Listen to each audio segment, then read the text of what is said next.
everybody? It's good to be back here, man. I'm glad to see everybody who is joining us right now. For everybody who is joining on, we are live, guys, on YouTube. We're live on X. We're live on TikTok. We're live on Instagram as well. So I appreciate you guys for coming here, for stopping by. I know today is Friday. Some of y'all might be outside right now, but I appreciate for you guys taking your time and sitting here. We're gonna have a really nice, very short show. We're not gonna stay here for a while because I need to get a sleep. All right. But we're here to discuss about one thing. We all know that there's a election happened actually in South Africa, and I believe they're still counting votes. And there's a lot of things are going on out there, and we're here to discuss about one thing.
As you, I don't know what happens. Like every time when we start doing something like this, actually they kick me out of my own platform. Um, yeah. So, but let me know. Can you guys hear me? Can you actually hear me? I want to know if you can hear me. If you can hear what I'm saying. I'm trying to stop this music. All right. Can you guys hear me? Let me know if you can hear. Somebody say can't hear you. I still you cannot hear me.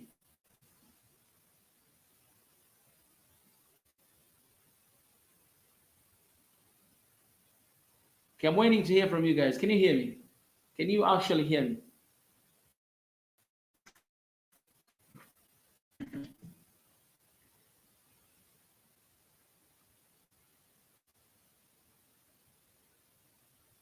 This is bad. This is bad. Can you guys hear me? Can you guys see me? Let me try to see here. Let me try to watch myself to see if something is happening. This internet is trying to ruin my show right now. Man. I don't like these things, man. Just for a second, let me see myself. Can you hear me? Can you see me? Is everything clear from your side? Let me know. The community. Oh my God, this is bad. This is bad. Let me do this. Let me do this. You guys cannot see me, so let me do this. All right, can you guys hear me there? Hello? Let me know if you can hear me.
Okay, man.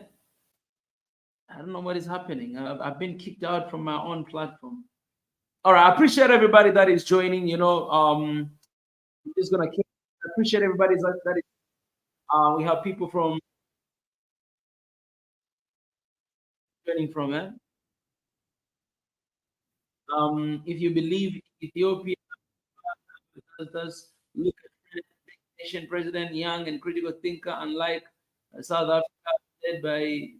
All right, guys, I know we are joining from, first of all, right? Before we jump right into this topic that we'll be talking about here, okay, I appreciate everybody. I see Miss Lucy, I see Vincent, I see Tao, I see Te Tekles Senbet, I see Reggie, my brother. Shout out to you, man. It's good to see you. I see Easy Money. I see Easy D. There's a lot of Easies here. Denzel, I'm good. Right. All right. That's good. That's good. That's good, man. I don't know what is happening all the time. I mean, especially around this time, they always try to kick me out. So it's not really a good thing, but whatever. So, guys, we're gonna have some friends here from South Africa. So what's going on. Um, we're just curious who's going to win this election. South Africa right now. You're here in this group. You're watching this. Please let me know in the comment section. Hit me up right now because I want to bring some South Africans here, but also want to bring the rest of Africans just coming to share their opinion about the election in South Africa and who do they think is going to win. What is the future of South Africa is going to look like? If the is going to be how is it going to look like? All right, that is very important. That's why we talk.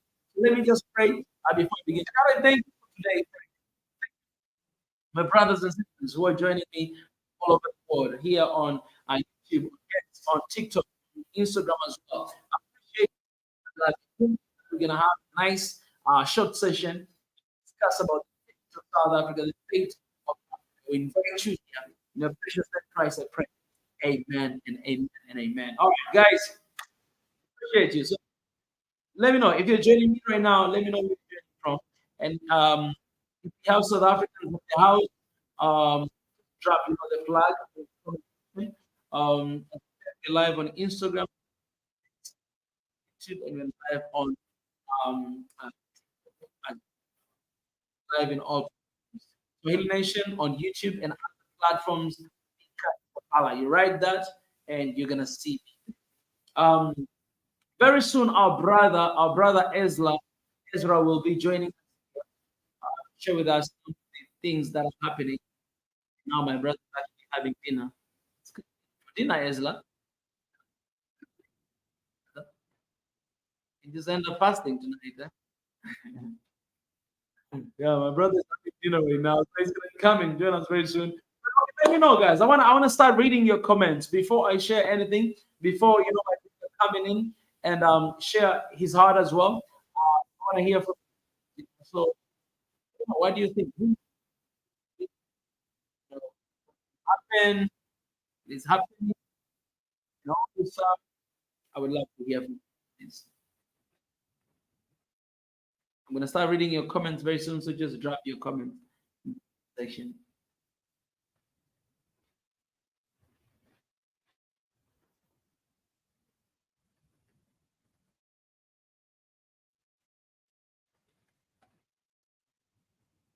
All right. Let me see. Let me see some of the comments that we have here. All right. Um. Okay.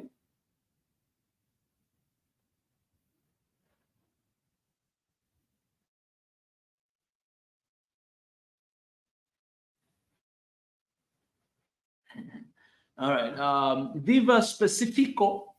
Um. I don't know what is happening, but I see what you're trying to say.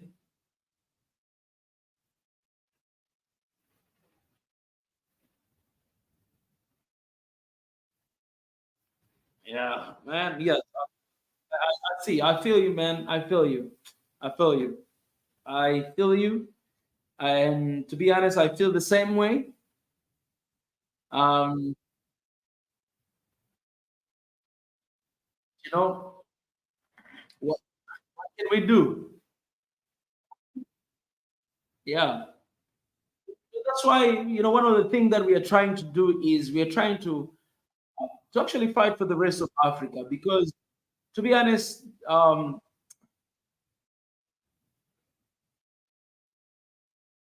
don't really understand when it comes to moral standards in South how the country has been and where it's going as well.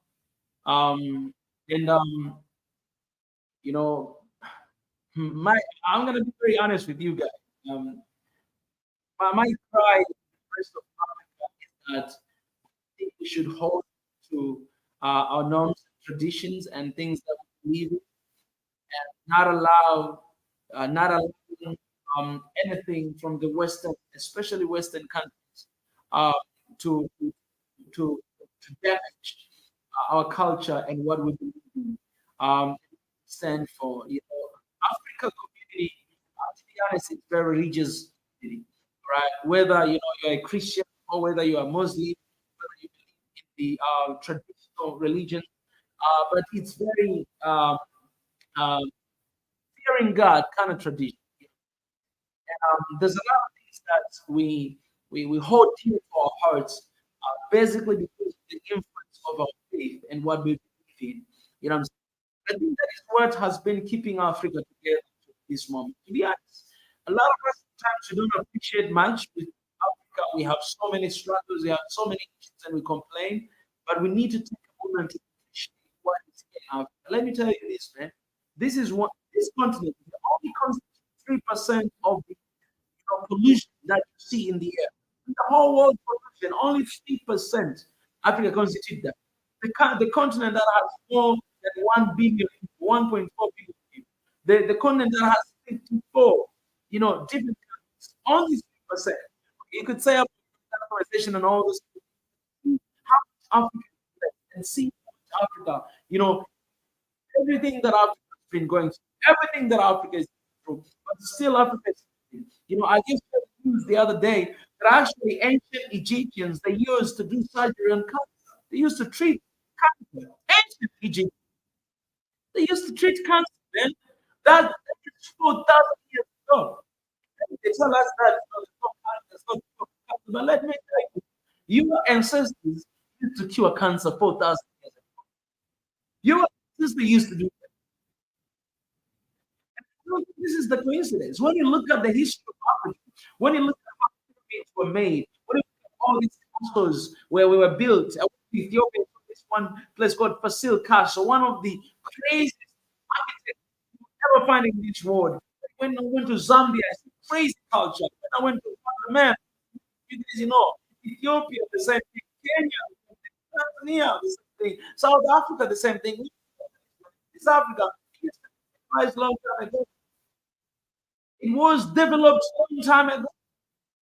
It used to be, one of the superpowers, superpowers, long time ago during our kingdoms and empires. There were Chinese Empire, Persian Empire, also Aksumite, African Empire. This used to be one of the superpowers in the world. Oh, including one kingdom from Africa. This man, this is how Africa were, how Africa we used to be. I had to tweet the other day that Vasco da Gama and the guy David Livingstone, they did not come to discover Africa. These guys were opportunistic. These guys, they were like that. They saw, they knew what Africa was. They had the stories about the kingdoms, and now Africans were moving and do all this stuff, and they came here not to discover. Like we gave them, we honored them by giving them the name of Victoria Lake and Victoria Falls, the name of the colonizers. You go to Zambia, you find Livingstone, called the ancient capital city of Zambia. One of the places that is the most beautiful place in Zambia. You find Victoria Falls, Zambia. It's called by the name Livingstone. Today, guys did not no, they came to steal. They're thieves. I tell that videos just the other day. These guys were thieves in Ethiopia. I saw, they were telling me the story. These guys, these Italians, when they came here, man, they took all the books our ancestors wrote. Ancestors wrote about solar system. They wrote about science. They wrote about medicine in ancient Egypt. By the way, medicine was first discovered in Egypt, stole 100 years later. They came and they discovered, but 100 years before they discovered it was already done in Egypt. Mathematics, Egypt. These books about science, about solar system, about everything were stolen a long time ago. These books were written by a language called this language. Look at what they did. They did not know this language, but they took this book, they stole out all of it, they stole all of these stuff that our ancestors, our grandfathers wrote about this continent, and they were seeing the future. Look at how curious the speech they're talking about. Look at Kwame Nkrumah. Look at Mandela. Look at so many like Kaunda. Look about Lumumba. Look at all these things. Look at the speeches and things we're talking about.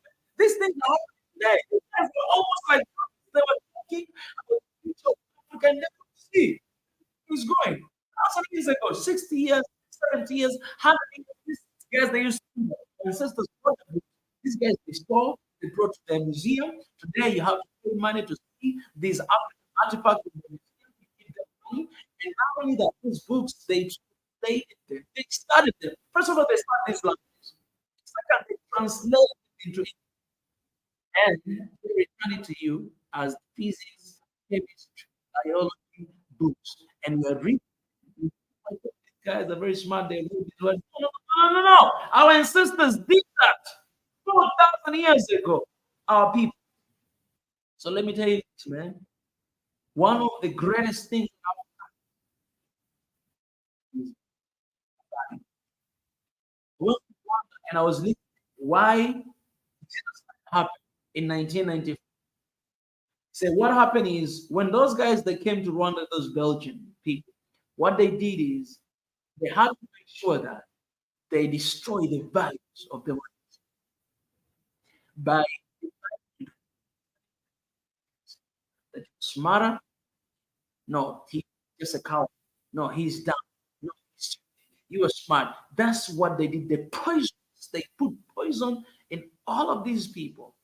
And they started to believe that, you know what, I'm kind of different. Come on. Just like today, they tell you that, okay, this is how you're born, you're not born like that. Come on.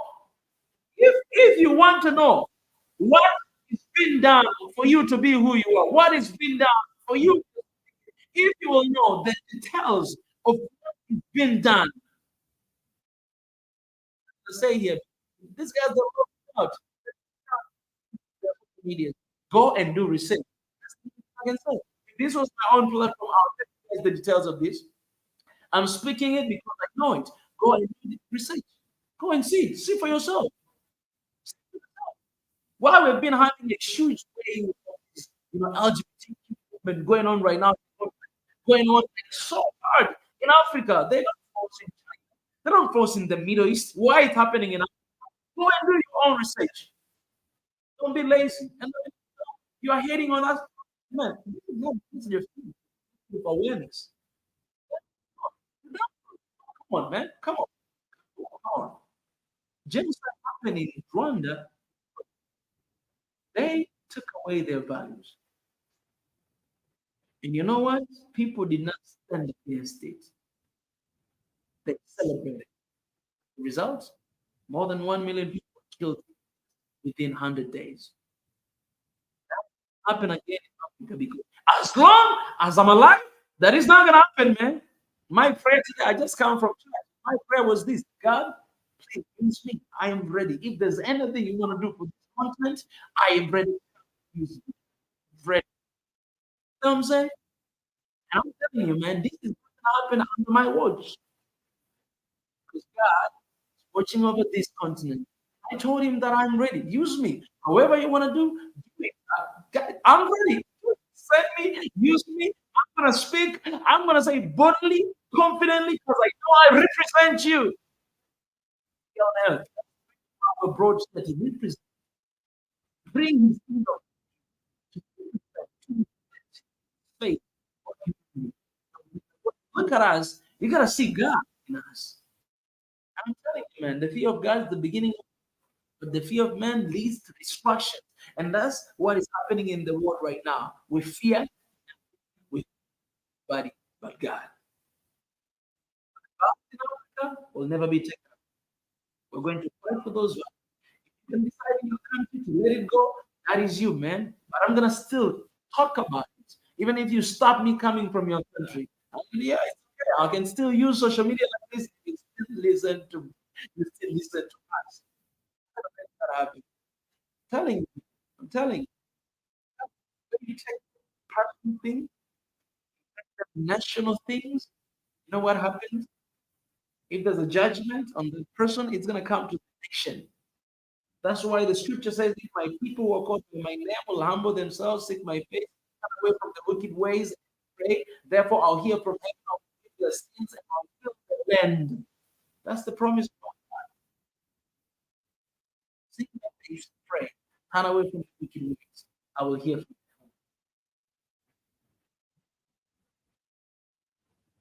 This continent, man, I'm telling you, man, this continent is in good hands because this generation is alive and well. Has generation that fears God, that will talk about this thing, will talk about this stupidity stuff every single time.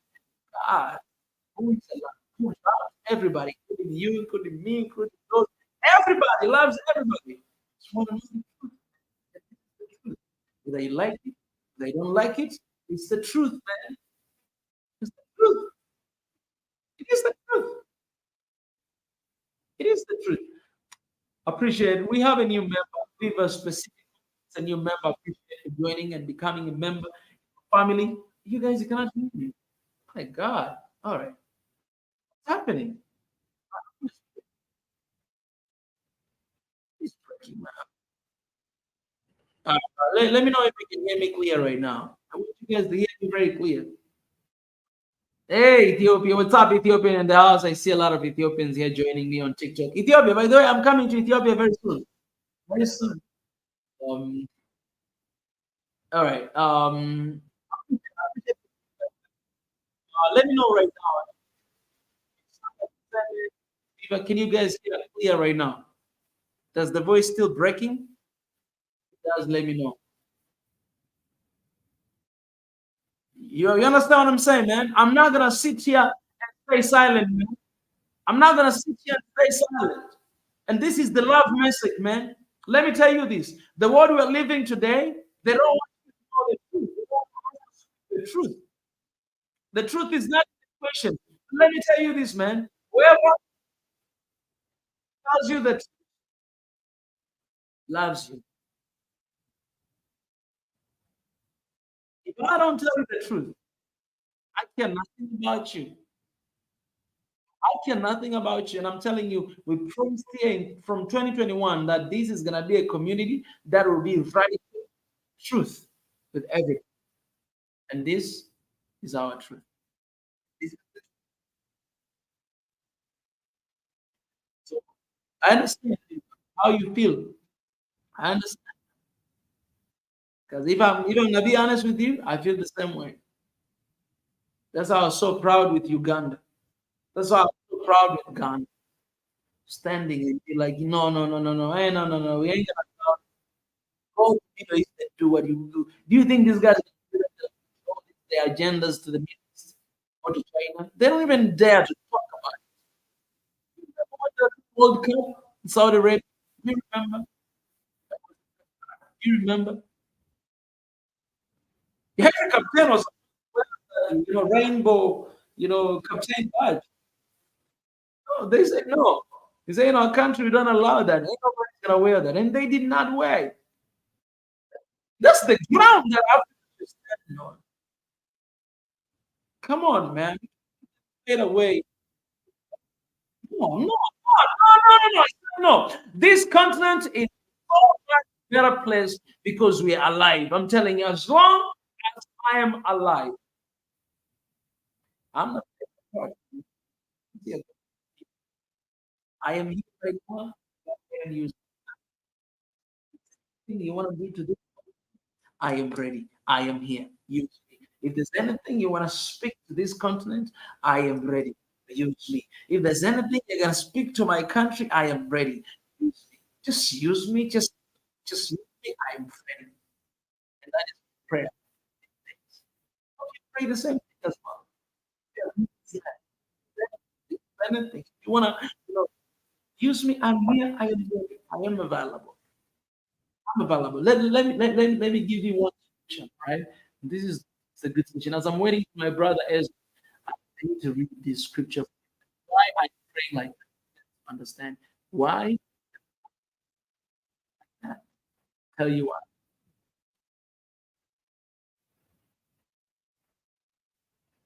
Okay? I'll tell you why. Let me tell you why I'm praying like that. It's important for you to it's very important for you to know why am I praying like that. Just give me a second. Give me a second. Let me find that uh um, that scripture.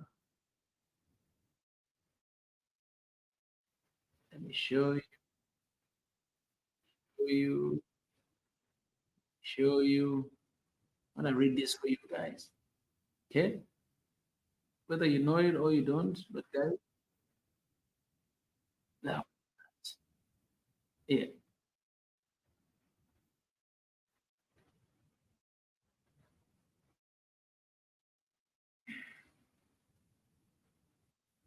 Okay, so I'm gonna read for you guys.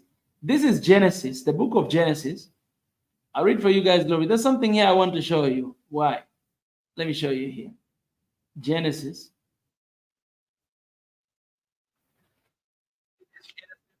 2, verse 5. It's for on Sunday. I'll show you guys a little bit. It says, now, no shrub had yet appeared on the earth, and no plant had yet sprung up, for the Lord God had not sent rain on the earth, and there was no to work. So let me just describe that. So at this point, the scripture says that at this time there were no any plantation, let's say plants, nothing. There were no fruits, there were no trees, nothing grew up. Because the reason why does nothing first because God did not bring rain on earth. Second, because there were no one on the ground. So there's one word to keep in your mind is say there were no plants yet. The word to keep in your mind is yet. It means here on the ground there were no plants, there were no nothing, right? But there were some these plants were somewhere, but here on the ground there were no yet, no yet. You could it. Why? The reason because they were pouring it, they were not take care of the ground. What does it tell you? It means you must he must make sure that there's someone that take care of it. Someone available. That's why God, He don't because they're holy. He don't speak to people because they're holy. No, He uses people because they're available. And as He's using, He's shaping them. He's process. Like the way He's molding me. I'm not there. I'm too far from there. But as He's using me, He's molding me and shaping me to become more. My job is to just be available. What God? Like, is anything you want to do to Africa? I do. Is anything I say to these people who are following us? Use me. I'm here. I'm here. You know, I'm nothing. I know. I know I'm a sinner. I know. Use me. I'm available. So after God created man, Adam, then He said, then He planted everything.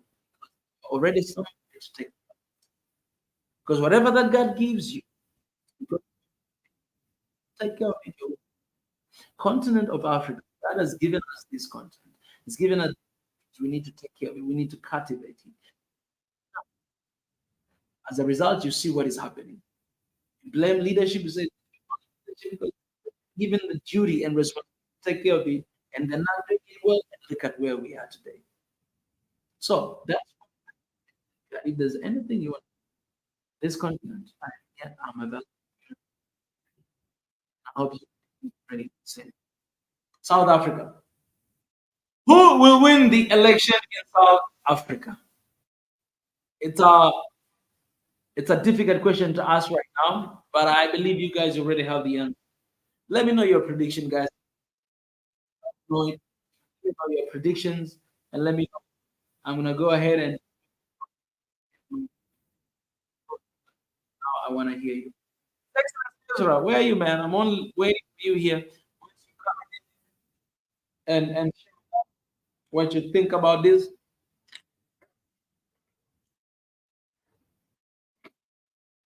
whole session. Go away. Appreciate everybody who's joining, guys. If you're new to this family, if you haven't liked, if you haven't used super chat, super sticker, super thanks, if you haven't joined membership on Patreon or here on YouTube or people, you can lose all these are in the description. There's a lot of be amazing. And yeah. Ann Miller says if that white guy guys, this white guy has a name, guys. At least write his name. If that wins, I will give up on South Africa and South Africa. Give up. They have four different choices, three of which are black, and to allow the white man to say, I understand how you feel. And I understand how you feel. I understand how you feel. I think most of majority of Africans who look like you, they feel the same thing. They feel the same thing. Africa, South Africa was the last country to gain independence in the country, and a lot of African countries sacrificed to fight for the independence of South Africa. You guys know the story of Tanzania, you know the story of Ethiopia. They know. So perhaps if you're an African who do not look like me and you do not understand why Africans feel that way, let me kindly say this to you that the history of Africa, South Africa, where South Africa had to apartheid, those wounds are not yet healed. And looking at how South Africa, since South Africa gained her independence up to today, the this is one of the most divided countries in Africa. I ain't saying that because I hate South Africa. I was in South Africa just a couple months ago. And if South Africa are honest, do the same thing as well. This is one of the countries that is very divided. If you go there, you will understand. If you go to white neighborhoods in South Africa, you see. Black neighborhoods, you see. When we went to some of the, we went to Marikana. We're going there to provide water, to just dig all the way down, to bring this clean water for the community because you have a community that has more than 20,000 people that go to school, but they don't have clean water. We're going to water tanks in Marikana, the village I forgot.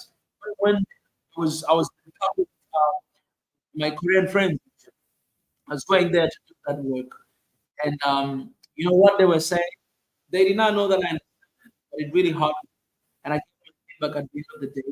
They say, um, we're passing by the village park, looking at the streets and everything, clean and neat, all those stuff. These guys are talking and saying, wait until you go to black neighborhood. And you can see for real. Not because those, Johannesburg, there's no black people living there. They're living there, but most of them are rich, right? When you start going to these villages, then you start seeing the village. If you are in Johannesburg, you are in Cape Town, you are in, another city. It is it's like you are in the Western country somewhere there. But if you start going to these neighborhoods, you start seeing how people live. I went to Marikana, almost tears came out of my eyes. these beautiful kids, how they live. Look at the infrastructure. Look at, and I made videos. Those videos are here on YouTube. Go and check them out. Spoke about it openly. When I was there, I was speaking about it. So I was talking about it. So if you forgot, because you down, every day you see the beauty of the world, right? If you go to these neighborhoods, you go to these villages, then I talk to these guys. I talk to them. These guys are in pain. Like they're still living, in that time, in our time. Okay. My intention here is not to get rich. That's not my intention. To help you understand why the people think this way, that in Africa, in the country like South Africa, that went to hell a long time. And again, our independence, it was the last country to get independence in the today. If the president, letting anybody not look like South African, everything. And we don't know what the country, because the wounds are not yet healed. Are not yet healed. Perhaps if you're going to prove us on otherwise, if you're going to prove us otherwise, what am I here to say? Prove us wrong. But the thing is, nobody has been out. Anyways, man, I don't know what to say, man.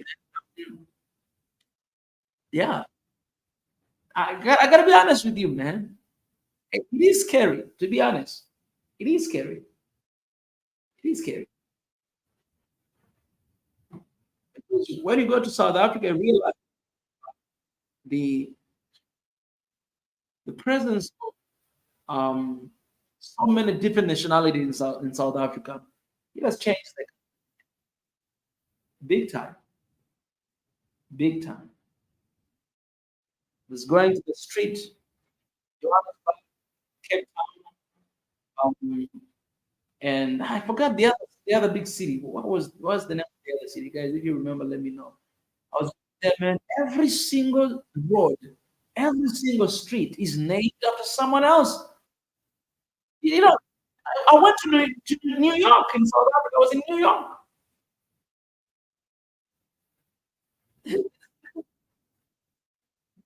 Names. You'll never find a local name in the. I went to one of the beautiful waterfalls called Risbon. Waterfalls. Risbon. Risbon. My question was this, that this waterfall should be Siabonga waterfall. So it's called by local name. Road, streets, the restaurants, the whatever it's called by something else. Like you're in Africa. Not a good feeling. Because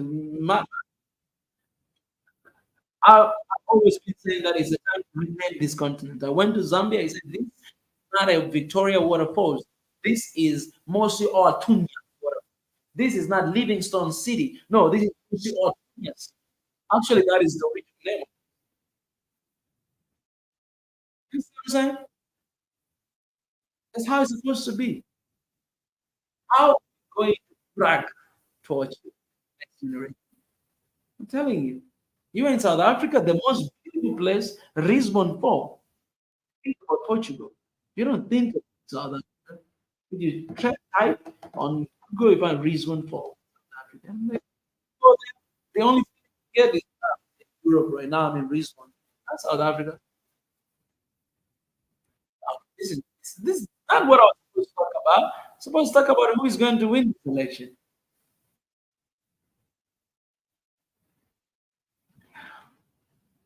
Only 58% came out to vote. The media sources. I just don't understand what is at stake after taking Israel to the ICJ. South Africa needs strong strategic black leadership.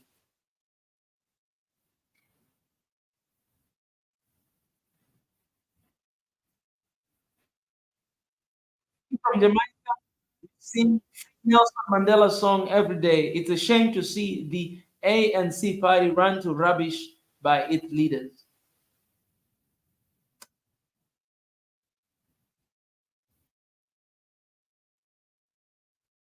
Um, I honestly have very mixed feelings about South Africa. So that's why I wish, man, I wish. I mean, if you are from South Africa and you like to come and to contribute in this show, I would love to have you in. All the people there have the people from South Africa. So your opinion might be right. The link is in the comment section. If you'd like to come before I close this session and you'd like to share, please come on in and share. I'd love to hear from you guys. All right. This stream has nothing to do with hatred, nothing to do with anything like that. But we're simply African. We're concerned about this continent and what the best for our people, because our people are being put down. Yet we we're good how we are being perceived. And this is not to victimize myself. This is just to state that tell you guys that the time is now for South Africans to wake up, stand up, stand up, to wake up. This continent, fate of this continent is in our hands. Let me talk to the youth of Africa right now. Our elders are crying. I've had a privilege to talk to some elders. They reach out to me through email. They call me sometimes. I had a privilege to talk to them. They're in pain. Our diasporas in the United States. These they cry about this night, and they wish to stand up and to do something about it every single day for this continent. Our responsibility to do something.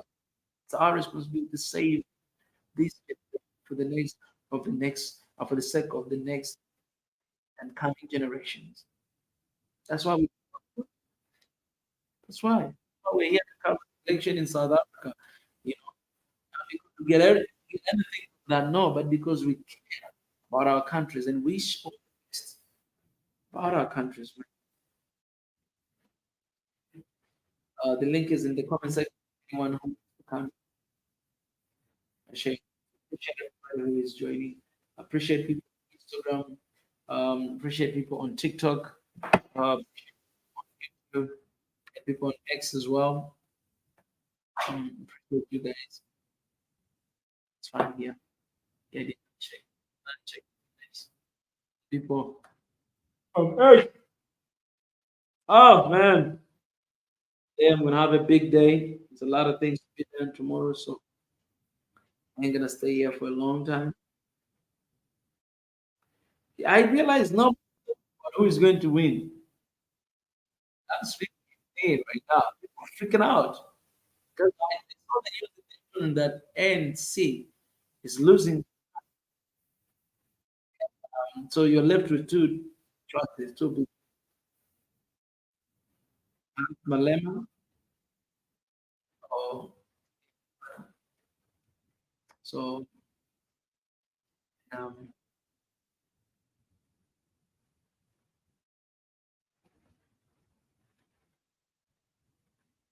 I'm more worried about your eyes. My eyes. What did my eyes do?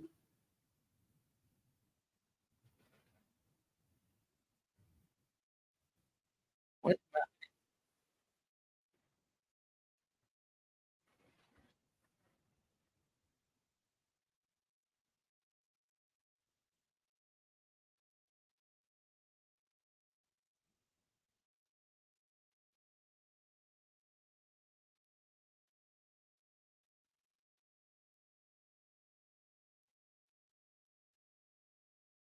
You're more worried about my eyes. Yeah, I guess I might be tired.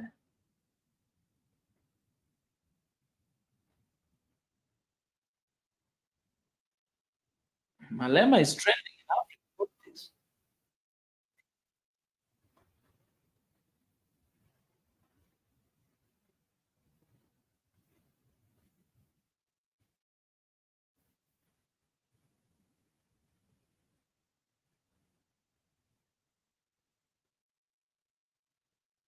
All right, wait.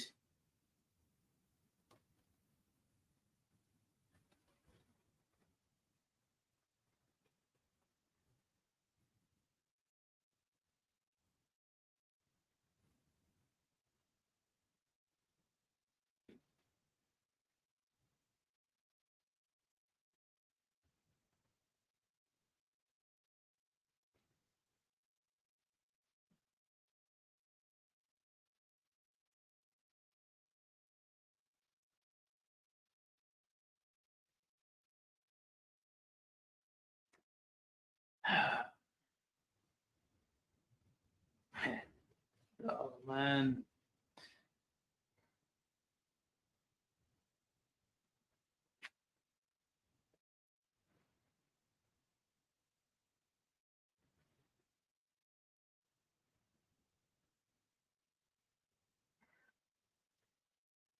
Oh man. All right. Where is he? Where is His Excellence? I don't see His Excellence, man. Let me try.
Ah, my brother. Yeah, here I see you. My brother Ezra. My brother Pi. Welcome, brothers. A long time no see. Welcome. Yay, bye. Long time no talk. Long time no see, no talk. How are you guys Yeah, doing? I'm doing good. I was surprised that All MK got so good. many All good. votes. They overtook the EFF. It seemed like past Ezra. Yes, it's been something that's been happening where the new party, the party of the former president Jacob Zuma, is now in third place. And I think in KZN, in one of the uh, provinces or state called KwaZulu Natal, which is predominantly Zulu speaking people. They are leading there, but I think it's going to be a coalition in many instances, many states or provinces. We call them provinces instead of states. So it's this probably going to be a coalition because there's a lot of even ANC is struggling to get 50% at the moment, even nationally. So they might go into a coalition. So and when we checked, I think only one state or one province was done voting, and the rest they are on 80 somewhere there. I'm not sure like right now because that was around 4 p.m. It was around 70, 80 for the most provinces. So right now, His Excellence, who is? Do you know who is leading right now? Like with all the votes that came in. Nationally, the ANC is still leading in terms of the Okay. votes, Okay. but then it's still not above 50%.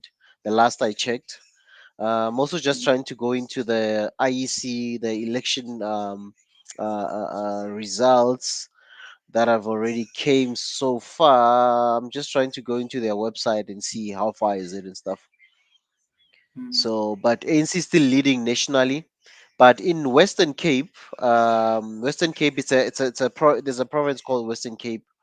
That's where Cape Town is. Those people who know Cape Town, that's where that state is called Cape Western Cape. So Western Cape, the ANC lost. It's losing. It's not been ruling that state for the longest time. It's been ruled by the DA, the Democratic Alliance. Hmm. Who is the leader of the Democratic Alliance? It's John Steinhazen. It's the white guy here on the background. He's yeah. So it's a party sometimes where some people will say, "Nah, it's a white party. It's predominantly white people in that party and all that." But it has been making inroads, um, and they've been trying to push the agenda that where they are ruling, they are running their municipalities efficiently, they're getting clean audits, things like that. But then when you look at Cape Town, as beautiful as it is, having a clean city, but when you look at where the old township where predominantly black people were or still stay, the services are still not as good. But again, you have to understand that there's a lot when you look at a highly populated area with so many people. You sometimes have those challenges in terms of sanitation, and also having informal what we call informal in settlements. It's people who migrate from cities to the from rural areas to urban cities. Sometimes they don't get into formal housing, then they start building informal settlements and even occupying lands where maybe it might be private land, but then people start living in those places. And then we call them informal settlements because they're not part of the municipal plan. They're not in the municipal plan.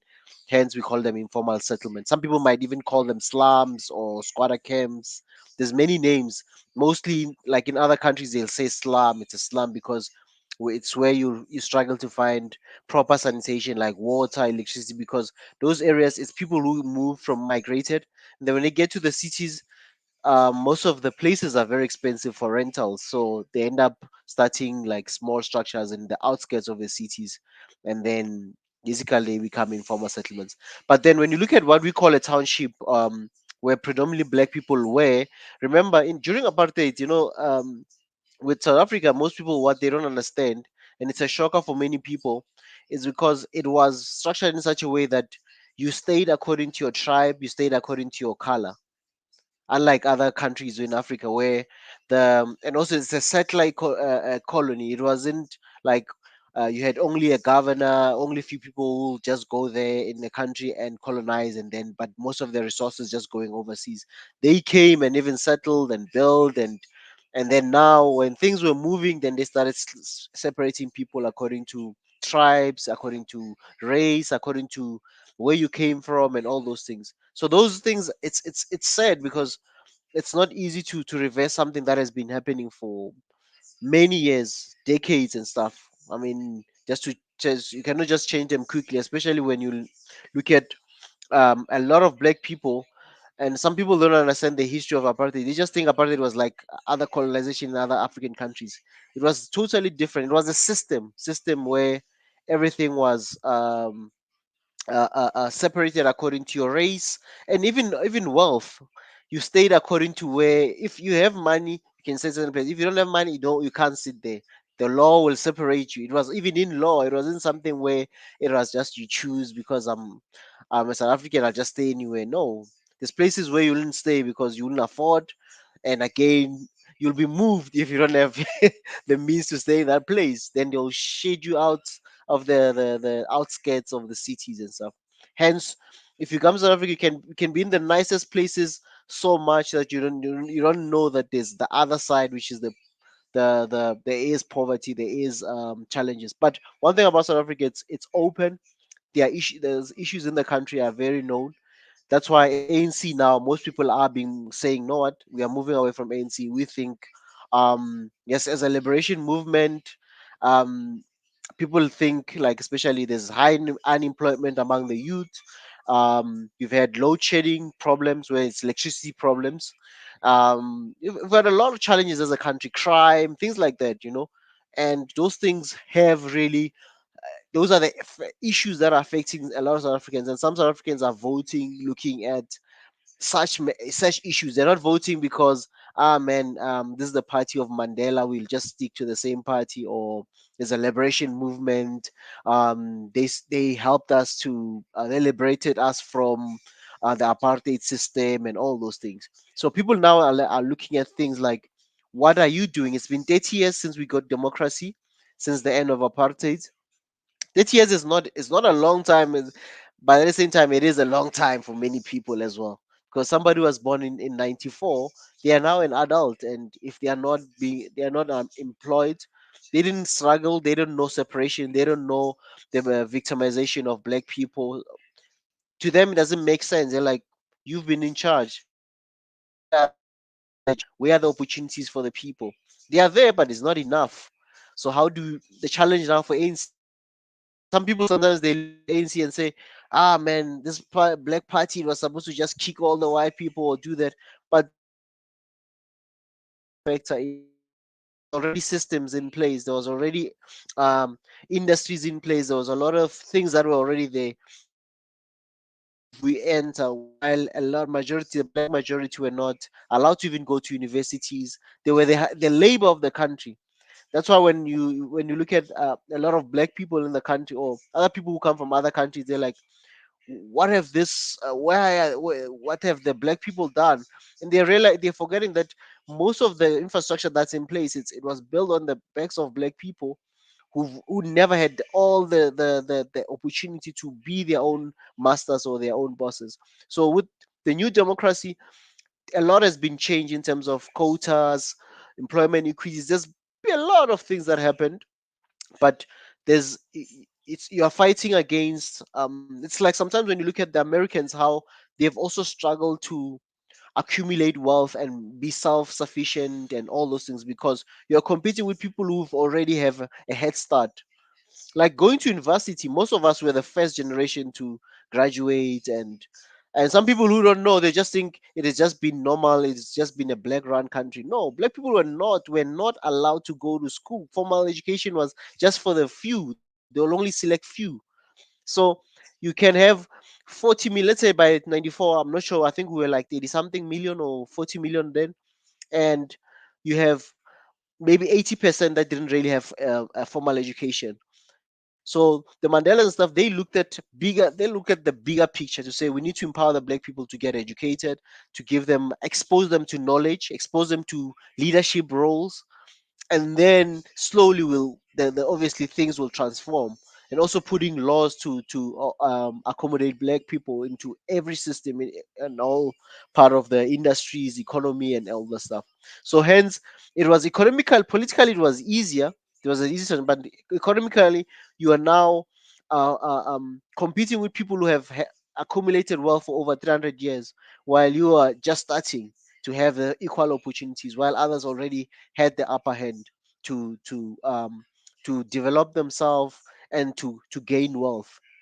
And also, if you look at the country was somehow like the British, all this European countries have really benefited a lot from South Africa's minerals.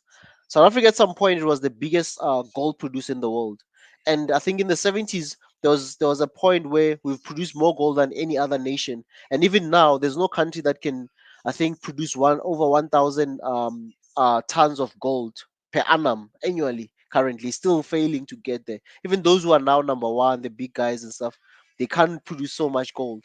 And those gold, where did they go into? They've gone into London, they've gone into all these places where they're controlling these things. But going back to now, why the elections are so interesting, it's because of obviously people now they're looking at policies, they're looking at the things on the ground. What's happening now? ANC has had 30 years of ruling the country. People are like, nah, man. Others are changing. Others are still staying with ANC, but it is gonna look from the look of things. There will be a lot of coalitions. Even nationally, there might be a coalition, but it's hovering over 40% ANC, and then the second runner-up is around 20%. The DA is on 20%, and His Excellency, um, our our friend, our commissar, EFF, there's the votes have really gone down for them with MK coming, because a lot of people are thinking MK will only take ANC's voters, but they also took somehow, from the look of things, they kind of took some voters from EFF as well. Um, yeah, so currently I think it was number one was ANC. The last time I checked, number two was DA, number three was I think the MK party, but not everywhere. But I think nationally was MK party. Then EFF was number four. And there were between number three and number four, which is the MK party. I think it was around 11%, and EFF was around 9 to 10 somewhere there when the last time I checked, but it could be more. And if you look at those voters, MK party, it's sort of a breakaway from ANC. So if like the likes of former President Jacob Zuma was still in power, or was still in not in power but still in the ANC, chances are those votes now ANC will have been over 50 by now. If there's not, because now it's there's infighting in the ANC currently, if you can look at it. And if you look at the vote from EFF, you can also say it's one of the votes that at some point it was a vote that it will have gone to ANC, because EFF, they used to be ANC members. So you can say there's been two breakaway parties since when, from 2009 until now.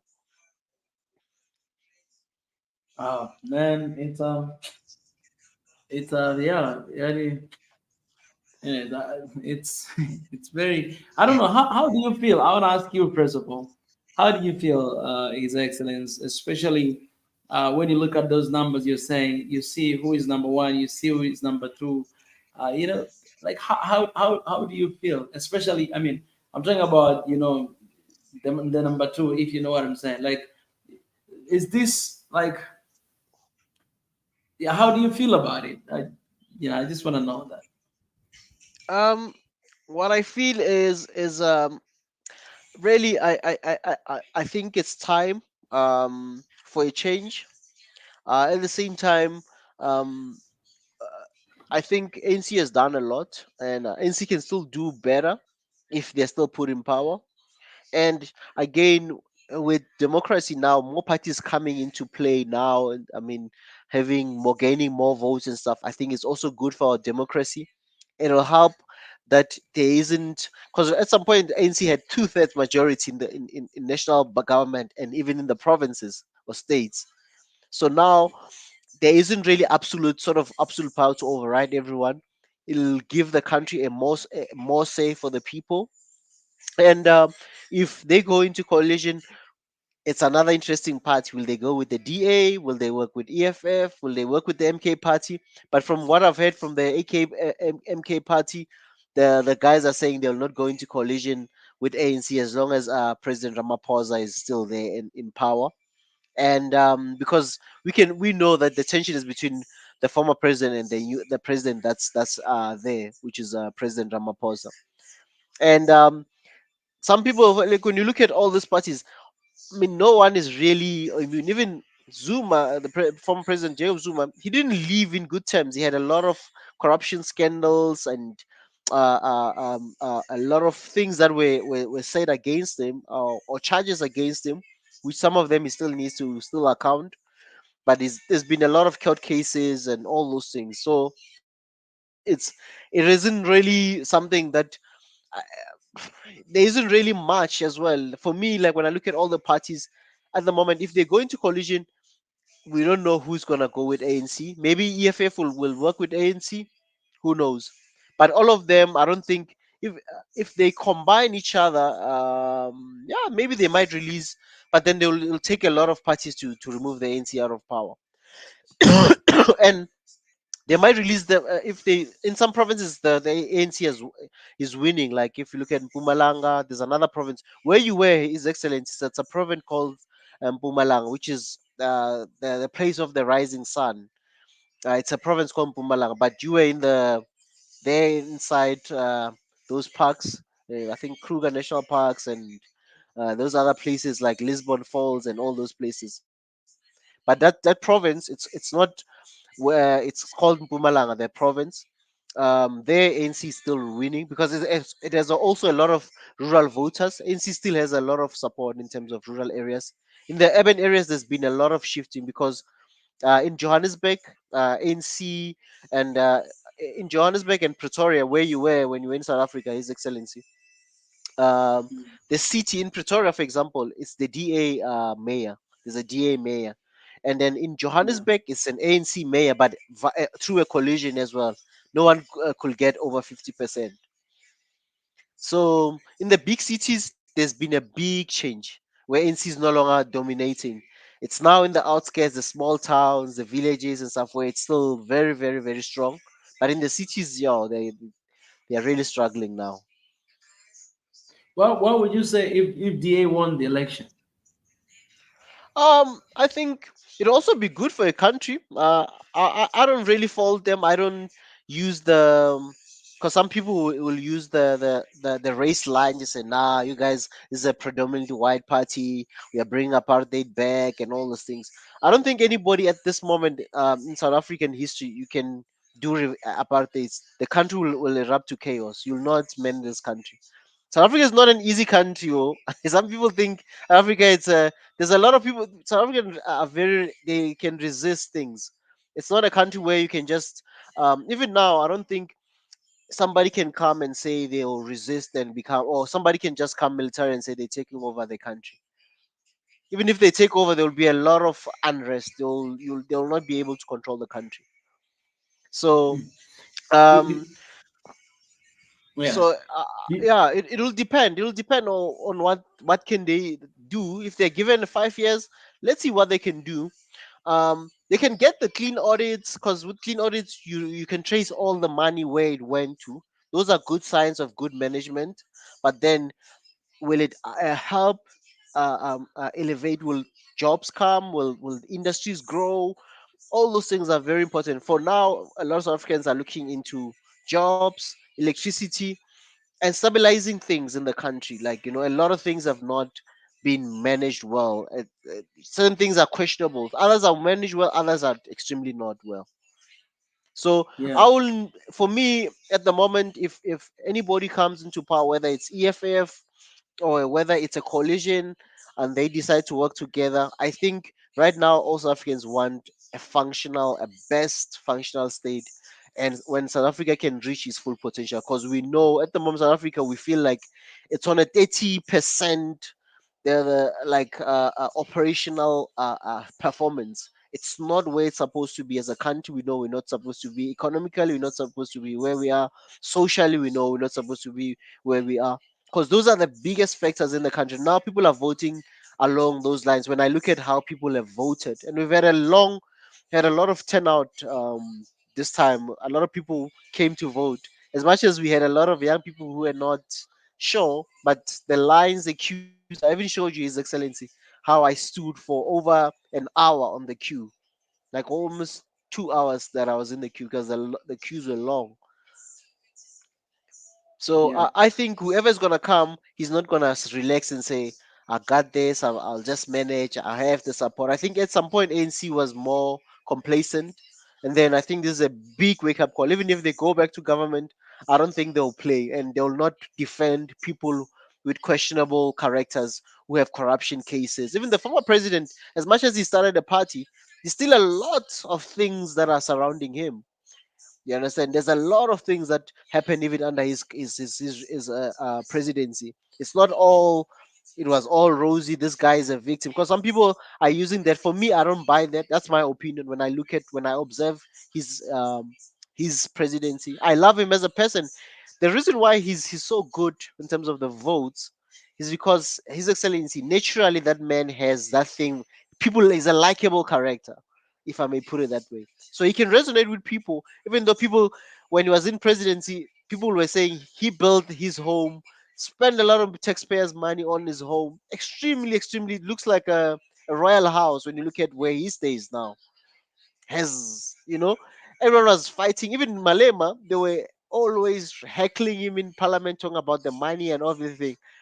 But things have now made a turn because he went down to cool off, and people kind of people in Africa sometimes we have it's like sometimes we quickly forget, and we go into the next thing, next thing, next thing.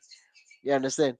So the guy now, I mean, when you look at the former President Jacob Zuma, imagine naturally he has the ability. It's a God given thing. That's a gift that he has. but then he has a lot of things that are surrounding him. And also for me, I look at his age as well. He's 81, 82. I look at those things. I'm like, I believe more in us to run. I believe in us as young people. Yes, we need the wisdom of all people, but I still believe that we need to give uh, um, the young generation a chance to rule and also get experience in running things. They must not give us opportunities when we are now 60s and things like that, man. We need to be working now so that by the time we reach 60, we are on autopilot, man. We know how these systems work. Unlike now, getting into office when you're 60, first thing, you don't even know how the structures of governments are. You need some 2 years to really familiarize with yourself, assimilate to the systems and everything. That's some of the things, the challenge of getting a new party in power right now. When I look at that, but yeah, whoever's gonna rule, I don't think anybody will relax because they know that they're there by a technicality. It's not like you have a majority to come in there. Because even with the mayors in the big cities, Johannesburg and Pretoria, we had mayors that were fired where there was a motion of no confidence rule, like because it's a coalition. Tomorrow, as excellence, we can say as Swahili Nation, we gave the EFF 20% of our votes. And we gave them a mayor. They gave us a candidate, and we supported them to have a mayor. And we say, EFF, now we are okay. We think your candidate is not doing well. We're voting in a. Can we raise a notion of no confidence, and then somebody's out. So such collisions, they're not really as efficient. I mean, the two cities, Pretoria and Johannesburg, I can tell you right now, they are not well run. As much as yes, there's new mayors from these coalitions, they are not the best as I knew it before. Having lived in both cities, I'll definitely tell you. Even Pretoria used to be, even the CBD used to be way cleaner than, it's always been cleaner than Johannesburg in the CBD, but right now it's not as clean as it used to be. To show you that there isn't really a structure or a majority that's ruling with policies and they can implement stuff well. So there's gonna be a big challenge, His Excellency, to go into a coalition. It'll be a first for us. Ezra, I have a question. If Hmm. none of the if all the parties are saying that they don't want a coalition, what will happen? Will there be like a forced coalition? Because I don't think ANC is going to get 50%. I'm not sure about the laws how they work in the country. Normally we used to, like with local government, because currently it's national and provincial. Then we have what we call local elections, where we select mayors, we select councillors, um, things like that. So if sometimes they dissolve that, then we have what we call by elections, where it'll be, let's say for example, we're in the city of Johannesburg, then we can go into some sort of a regional vote where the people who stay in that place, they vote. But I'm not sure in the case of a national scenario how it goes, and whether there's a rerun or something like that, because it'll be a first for the country if ANC doesn't, from the look of things, if ANC doesn't get over 50%.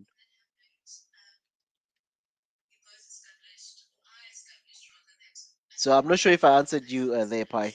So, but I'm not sure what's gonna happen with that, or they are forced or what. Because if NC gets, for example, 48, they'll probably just ask those smaller parties who got 2% to say, can we be friends? We'll give you something, some seats. We'll give you a mayor. We'll give you something that will please the other party, and then they rule the country again. So I'm not sure if no one wants to go into coalition, what's going to happen. But I think the Mm. law kind of forces them, because currently there's already a talk of other parties talking to each other. They say, "Can we work together? Can we do this?" You know. Okay. Mm. So we'll see. We'll see how it goes. But it's gonna be very interesting. It's gonna be sad. I mean, looking at a party like ANC, for example, it's over 112 years. It's the oldest. There's no party in Africa currently that's older than ANC. So you look at such a party now, and a party with that produced great leaders. You know, when you look at the leaders that have gone through that party.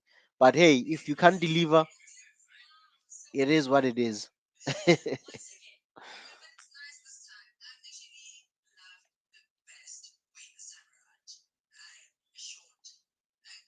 So Yeah, let me man. check. I'm still checking something. Yeah, yeah. Currently, Yeah. I was checking on the ballot. For example, ANC is sitting on 41.16%, and then DA is sitting on. Now I'll share the link with you on the private chat. You guys can check, and maybe we can even share it to the guys from the IEC, the elections organization that runs our IEC that runs our elections. I've just sent it on the thing. So ANC sitting on is the number one on 41%, 41.16%. DA is sitting on 22.15%. And ANC got what, 5 million votes already. DA has 2 million, 2.8 million.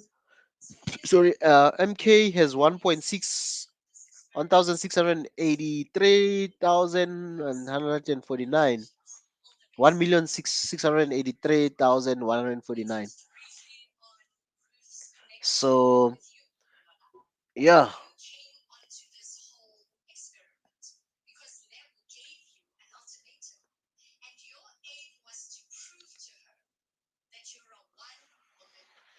So yeah, that's where it is now. And if you look at MK Party, yeah, if you can look at this now, yeah, we can even click that. Let's see that on the dashboard, because that's where I think we'll see the live one as the votes are being captured and stuff.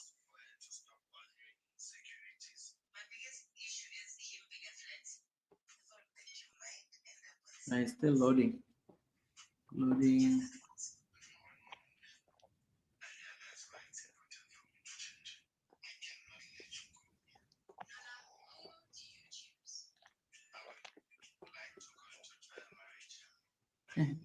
You're watching a TV.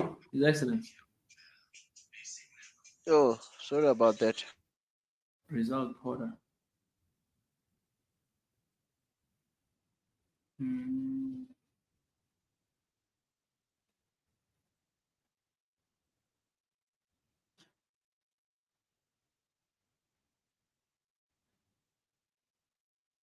This thing is still loading. It's loading too much. But you know, His Excellency, you are an Yeah, admin. You can actually share if your internet is okay. yeah. Let me see.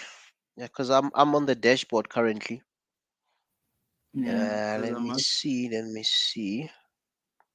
I'm actually not gonna stay here for long. Ah, okay. Let me see. I think it's coming right now. Yeah, I Let's guess see. because this one is a live one where everything as it gets captured, Yeah, it goes there. is it this one? So waiting. Yeah, that's the one. This is the one.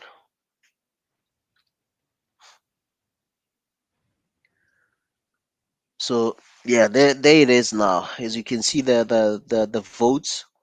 The first one, number one, is ANC with over 5 million votes, sitting on 41%.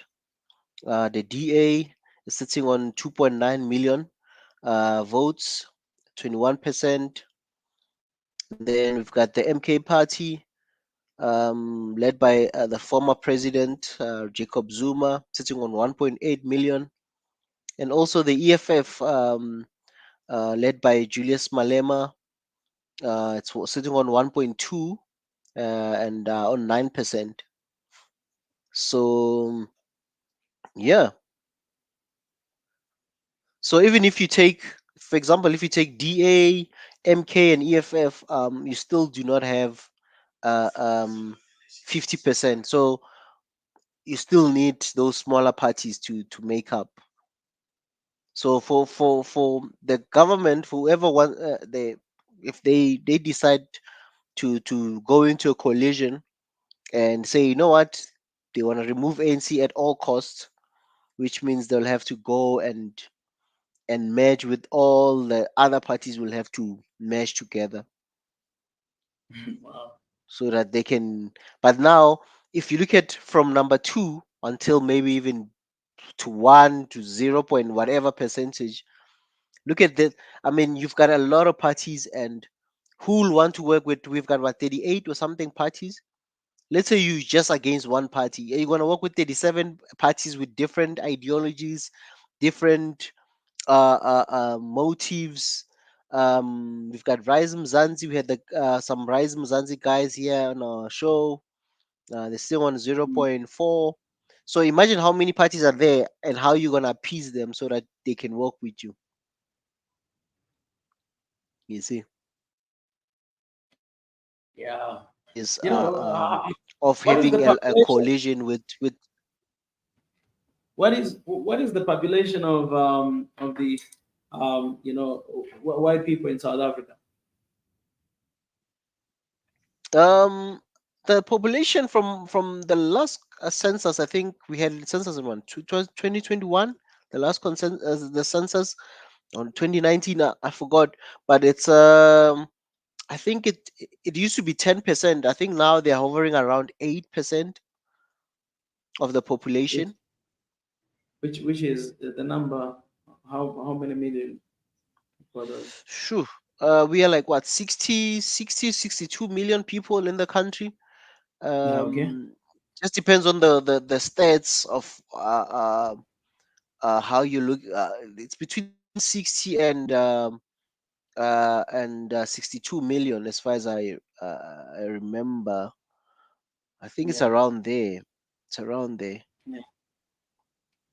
So yeah. So we roughly talking about maybe like 4 or 5 million white people. Okay.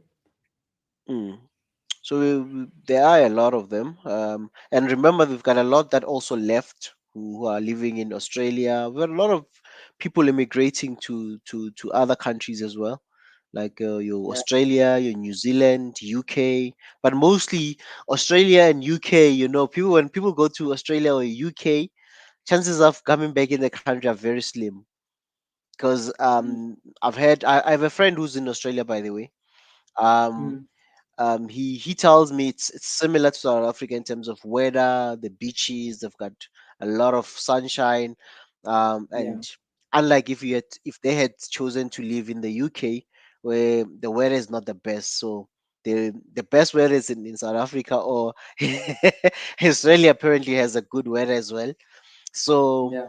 yeah, so comparing the two, when he was just telling me that since they've been to the UK and end up living in Australia. They enjoying it there.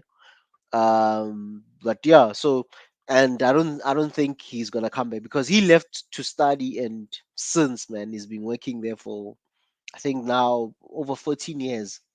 Because the last time when he finished school was around 2010. So you can Mm. imagine. So it's been there. He's now probably has a citizenship. He has a lot of things there for him, and he's an engineer, a software engineer. So Yeah. yeah, so things like that. But you have a lot of people who have left the country, who are living in other countries. Mm. um so for them, sometimes we don't see them coming back, um because I mean they've went for economic opportunities. They're highly educated, highly skilled. We've also had a challenge of brain drain in terms of experienced people leaving the country, going to Mm. like your Australia, New Zealand. Those are popular destinations. Dubai as well, the Emirates. People going to those countries. Um, UK. I think a lot of South Africans, as much as there's a lot. I mean, apparently, I checked some stats where they're saying where are the most South Africans. UK has a lot apparently, but America has a lot as well. Australia has a lot. So those are the countries people tend to go to.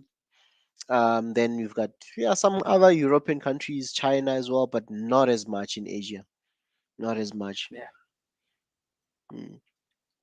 So, and then we've got the colored people as well. I know some people don't like using that word. It's understandable. In South Africa, if you're in South Africa or you're in Namibia, you understand the word colored because we have people of mixed heritage, obviously, in Namibia and South Africa. So, and we have a lot of them, especially in the Western Cape. If you go to Cape Town, you're gonna see a lot of people who might be very light skinned, a bit curly hair, and all those things, you know. So, and but they're not just in the Western Cape only. Even here in Johannesburg, they are there in Pretoria, Durban, you name them, they're all over. So you have people of mixed heritage, and then you go into tribes now, like people who you can say like the Zulu, Sutu, you know, all those things.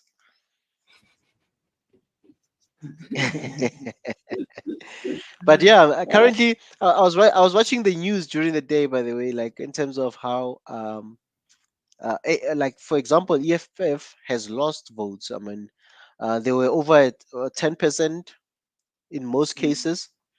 Last elections, I think they were over 10%. I'm not sure whether it was 12% or something. And looking at their votes currently, they are hovering around 9 to 10. And man, EFF had honestly, when I look at their campaign, they had a good campaign. Me as an Yeah. observer, they had a good campaign as well, and they are popular. But then you must remember the popularity, especially with EFF. EFF, I think maybe in the coming years it will be a dominant force because it's young people. You understand? A Yeah. lot of young people. So by the time they mature, and if they can breed a lot of young people, more young people, because in the universities they are running the we have what we call school, they call them SRCs. I just forgot the full meaning of it, where you become a leader of students. You are the student representative in the universities. They've also been running having candidates that are running their these things, the school representatives, the university representatives there. So I think in the what's this, in the coming years, if they keep on breeding and absorbing a lot of young people, Africa is a youthful continent. They will probably come on top. And if they don't lose their Yeah. structures, they don't lose themselves or beat themselves hard that these elections they didn't do so much. They are now maybe number four. If they become number four, because it's still votes are still going on. It's not votes are done, but the counting still goes on. And if they come back and rebound in other places, other provinces, and they become third again, then it'll also be good for them because they show a lot of promise. They are very, I mean, they are very energetic, man. They are very energetic. I love EFF in terms of the young spirit, the young people of Africa. They are representative of that. And when you look at when I look at other parties here, IFP, some people are saying it's a others are they always label them as a regional party where IFP is predominantly, it was founded in KwaZulu Natal province, which is predominantly Zulu speaking province. But then it's not only Zulu people in that province. There's also a lot of people of in. We've got an Indian population, a big Indian population, by the way, in South Africa. So, and Durban, being Durban, the city of Durban, it's in KwaZulu Natal. So the city of Durban has the highest concentration of Indian people outside, I think, India, or the city with the most Indians outside India or outside any city in India, where they are in numbers. If you go there, you might think, hey man, am I in some place? You might think, am I in India, in somewhere in an Indian city or something? But they've been here as well. They came here with the sugar cane plantations in the 1800s, 1700s, 1800s. So they've been here as well for over 200 years or something like that. So that's the mixture of our country. There also have a lot of personalities and a lot of people to deal with. It's not just tribes. It's yeah. His So it brings Excellence. a lot of challenges. It brings a lot of challenges. Yeah. You have a lot of people from all over the world. His Excellence. I want to leave this to you, man. Um, you know, I don't have energy, man. I need to get out of here. Perhaps I, I know soon will. There's a lot of things going on, man. Yeah, but yeah, it's only fair to do that. Pi, it's good to see you, by the way, my brother. It's been a while. It's been a moment. It's good to see you here. Yeah, I know. I was just curious what you guys were up to, so I came to say hi. No. Mm. Yeah, yeah, Hey man, Pi, yeah. where are you? Are you still in Taiwan? No, it became too dangerous. China, they were always running these military drills, so I left. I came back home. Oh, okay. Yeah. So you're scared of the Chinese invasion? No, because I forget. I don't know if it was Turkey.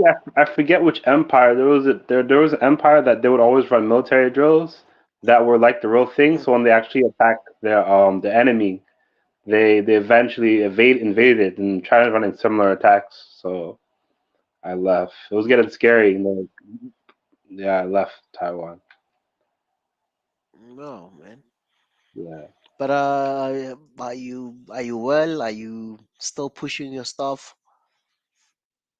Yeah, I'm doing well.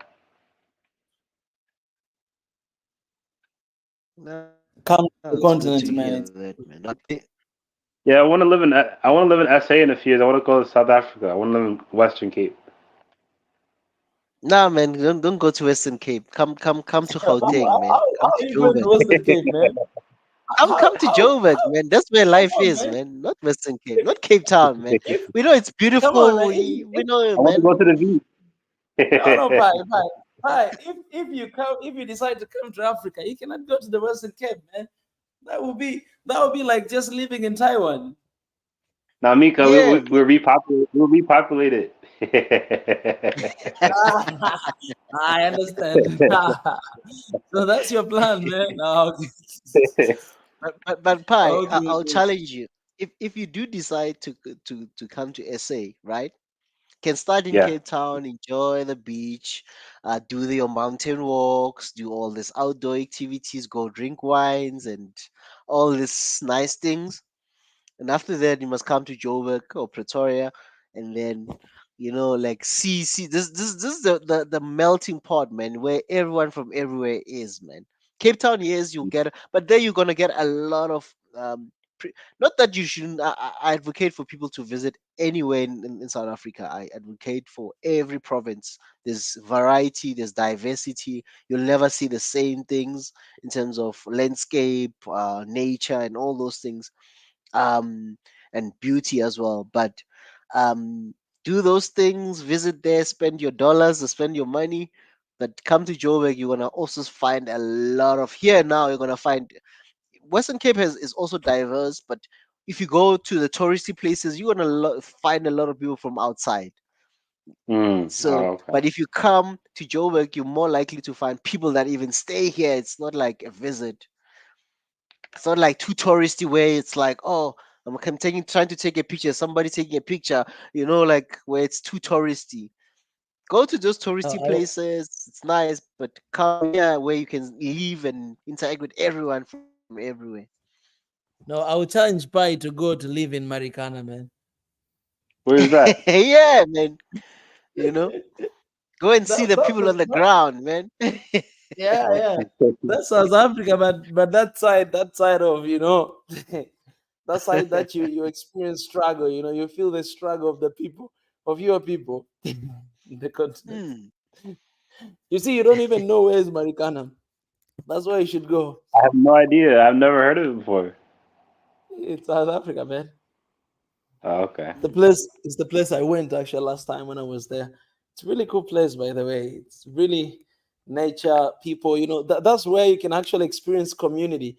Because I mean, in the big cities, you don't really see like everybody's just locked themselves in the house. They have these big walls outside of their houses. But then Marikana, man, and you go there, you see how people they live in the community, man. I remember we're just walking around the street and we'll find guys, sitting together, just eating food, in the afternoon, Mhm. playing some games together, and then like all the neighbors, are sitting down, like under the tree, and drinking some local beer, and it was just so cool. We'd go and we'll knock at their doors, and then they'll allow us to get in, and we just talk to them a little bit, and then continue with our work. You could feel the sense of community and just the Mm. joy in their face, even though they did not have like everything. You know what I'm saying? Mm. So he needs to see all sides of SA, that it has all kinds. It's a world in one. If you come to South Africa, you'll find Oh yeah. the world in one in terms of experience. You'll get the nicest places, the exclusive Mm, places. You get middle class places.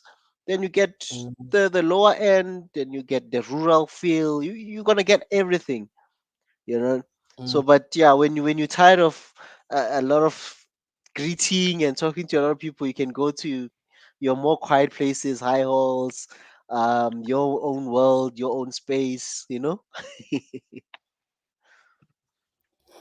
So but you get the feel of everything if yeah, definitely.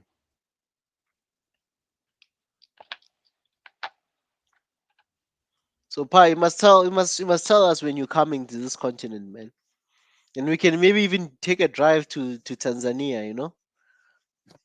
Oh Yeah. We can Oh, yeah, do that a yeah. road trip. that reminded me about Tanzania. I think as far as the EFF, they should, if they're really serious about they say they want to nationalize the farms, they should actually send people to Tanzania to work on the farms. You know what I mean? I mean, we send just like Kenya, they send their farmers to Israel to farm there because if the farms were naturalized, who's gonna work on it? You know what I mean? Mm. Yeah.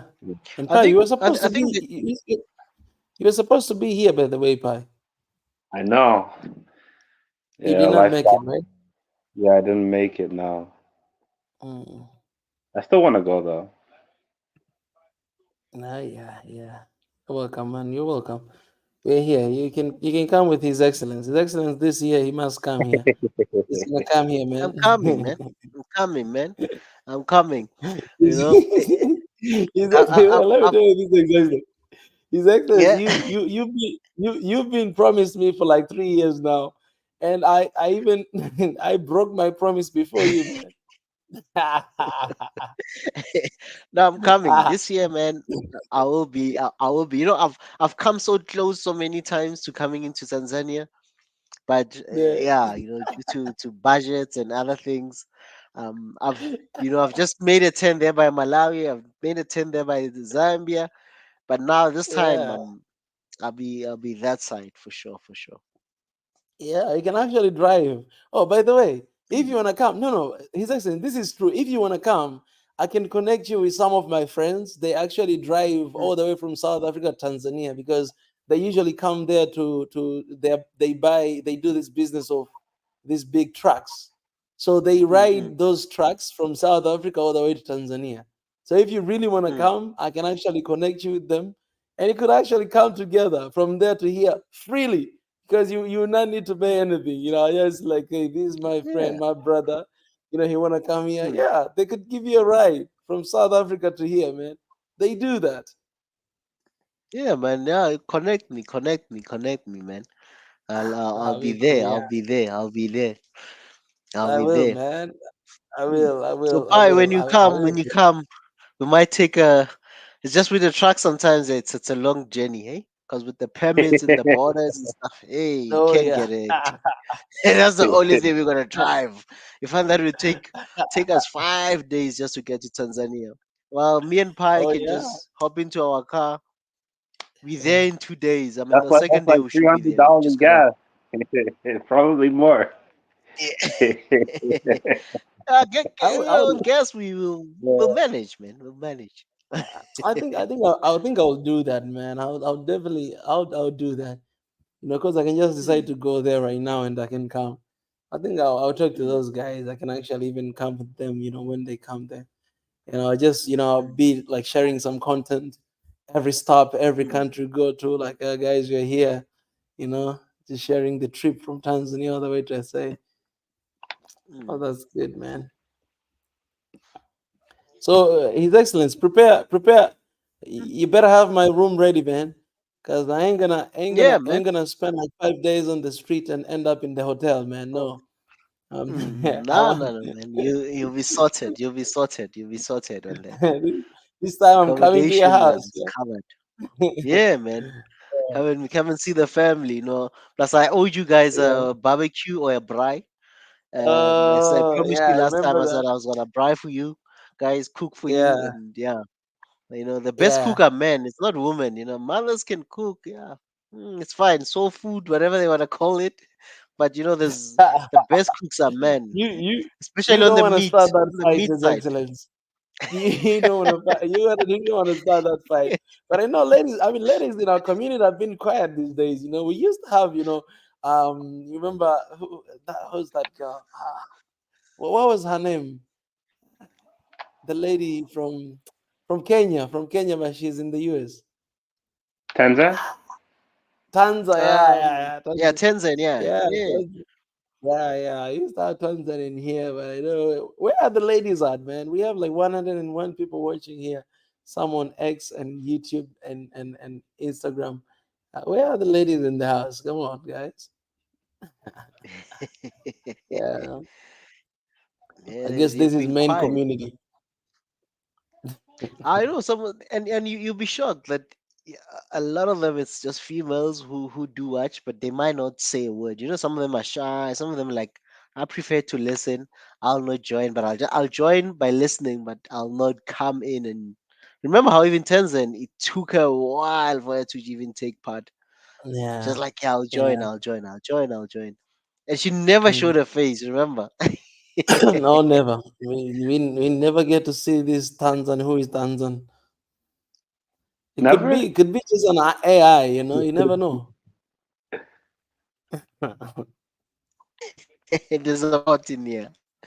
Oh, but have you ever seen So Pi yeah, too? man. Hey, His Yeah, you Excellency, guys have you told me seen once. Pi? You told me.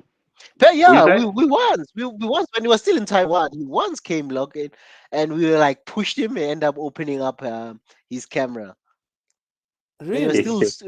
Pi, when you were still a student in Taiwan. You once showed us your face. Yeah, Even I though I kind remember. of forgot, but I remember we were still in Taiwan when that happened when he showed us his face.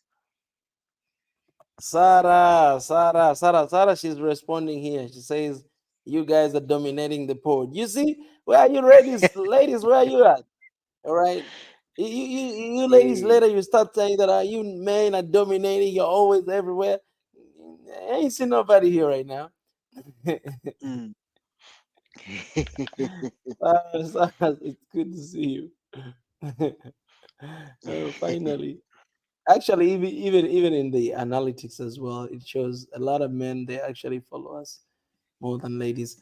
Let me tell you the numbers here. I think ladies they Mm, could be like, I don't know, perhaps 40 something percent or less than that. Let me see here. I just give you guys the numbers right now. I don't know, man. I mean, it's kind of, I don't know. It's kind of weird because if you go to like if this was the community led by a girl, then you'll find a lot of men, following it, right? mm. But I'm leading this community, but then you have a lot of men following, and I'm like, wow. So hey, yeah, man, look at this. Male is 80.5%. Female, it's only Yeah, 19.5. yeah, Can you imagine? yeah. I think 80.5% we are need to men go in on a this campaign community. for. Yeah. So I'm like, man, are we okay? I don't know, man. Like, because I was supposed to be attracting more ladies, right? So I don't know. Am I that ugly, guys? 80 points. Nah, man, you. Oh, no, no. Let me just not say about me. His Excellence, are we that man? Are we that bad? Eh, Nah, Perhaps. man. Hmm. What Now do you you think? make What do me you think. think? Yeah, what do you think? What But is this?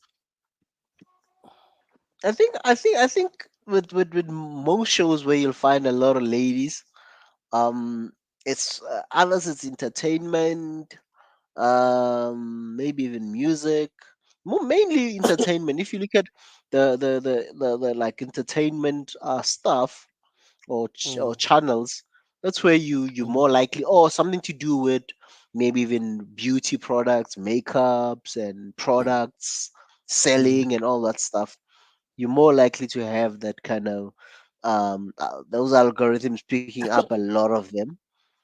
Um, yeah, but and I think some women are still shy of politics, man. They're still shy of It's politics. excellent. Yeah. Wow. I That's just my understand you, thinking. man. Hmm. Sarah, she's saying they're good listeners. Man, in this one, we have, I think we need a little bit more than listening, eh? Oh, Oh man. Yeah, that's good. That's good. That's good. I think that 19% point five it's you, Sarah, and all other ladies who are in here. Um hmm. eh, oh my goodness. His Excellence, all the best, man. All the best, Nigga. Hmm. So let's wait and see. I think by tomorrow, they should be Mm. done. And if you check the voter turnout wasn't that great as well. I mean, looking at this, the voter turnout only 58%, and Yeah, I man. think only what 12 million people out of was it what 20 something. That I need to that's really check. bad, man. Registered population is 27 million, Man, right? It's that's 27 really bad. million people are registered to vote. Only 12 million voted. So you can Man, that's really imagine. sad. Yeah. You can see turnout Hmm, is only 58.47% right now. And people they exactly. don't really vote. How do you want to see the You see? how are we gonna see change if we don't vote, man? This is really yeah. Hmm. Yeah, this is very So disappointing. Actually. hmm. So if you look at that and you saw like over 42% of people do not vote, or 41 point something percent doesn't didn't vote. They are registered, but they just maybe decided, nah, I'm gonna vote. You know, and Yeah. but then at least we can see such data now with all these analytics that are coming through. We can really see a lot, even spoiled votes, all those things. That's I think that's also a progressive. The systems are there in place to make things easy for us, but then now the human factor is needed now, the human action to do it, to go and Yeah. cast their vote. Hmm. So we'll see later on. I think we only left with what 12% or 11.8 or 11 point whatever, 88. Um, Yeah. So by tomorrow we will really have the clear winner. But from the look of things, um, doesn't look like ANC will get 50%. If you're sitting on 50 or 41, by this time in other years, they are already over 50%. I've seen a news that I think ANC, I mean Ramaphosa is trying to talk to Zuma. You think there'll be a coalition between them, like to come together, to add those 13%, and then they'll see how they're gonna do with the government thing leading. I think that would be, I mean, that would be the best move for them to do if they want to really close this thing. For me, KNC and Do you think it's gonna ANC, happen? they I don't think so. But it's politics. Yeah. Anything has happened. It can happen because they say in politics it's not black and white. It's always gray. Yeah. So can happen. But Uh, if because there's a big animosity between MK and ANC, so I think yeah. the perfect fit right now, as much Mm, as yes, there's still that tension of old wounds and rubbing old wounds between EFF and ANC. yeah. If ANC and if EFF allows them, if they call Mm, like right now, look at let's say things remain like this. ANC yeah. gets 42%, for example. yeah. Then Mm, EFF has 10. Let's say mm, now they are on 9.43, and they get mm, 10%, for example, and then they mm, do their collision. It can be for me. I can see that as a best fit for them. yeah, Currently with MK, it's not gonna be a best fit because President Zuma just left the party last year, yeah. and he says they some statements that were made by even their spokesperson were saying they're not going to any form of coalition with ANC under the current leadership, Ramaphosa. Yeah, As long as Ramaphosa yeah, is still there, they'll not go into it. And you look at those people; they used to work together, and mm, even when he was still president, President Zuma, he used to tell people that um, let's work together as a leader. I'm a leader today. Tomorrow you'll be leaders. You'll also need support. I'm also needing support. But he broke the mm, rank and started his own party. mm, And obviously, he has taken from the ANC. Even mm, if they can try to say it's a new label, MK Mkhonto Wesizwe, it's something that was formed. The name is itself is not a Zuma name. It came from yeah, ANC. So he basically took something that was dear to ANC, a name that was inside ANC, but mm, because it was not maybe trademarked, copyrighted, all those things, it was easy for them to register a party. But currently there's big animosity. But if they want him back, because he says he's still an ANC member, but he doesn't support the current leadership. But he's the same person who, under his leadership, there was a party that was formed called COPE. When some other yeah, ANC members were not happy, they left ANC because they had recalled the former president Jacob Thabo Mbeki by then. You mm, know, and since mm, from 2009, if you look at the country after Thabo Mbeki, some people might say under Zuma things were fine, but there was a lot of things, a lot of scandals as well. Like it was really, for me, I don't think it was the most stable sign of the country. The country lost a lot as well.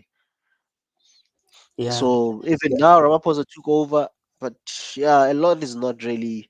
You can't really say who has done the most. yeah.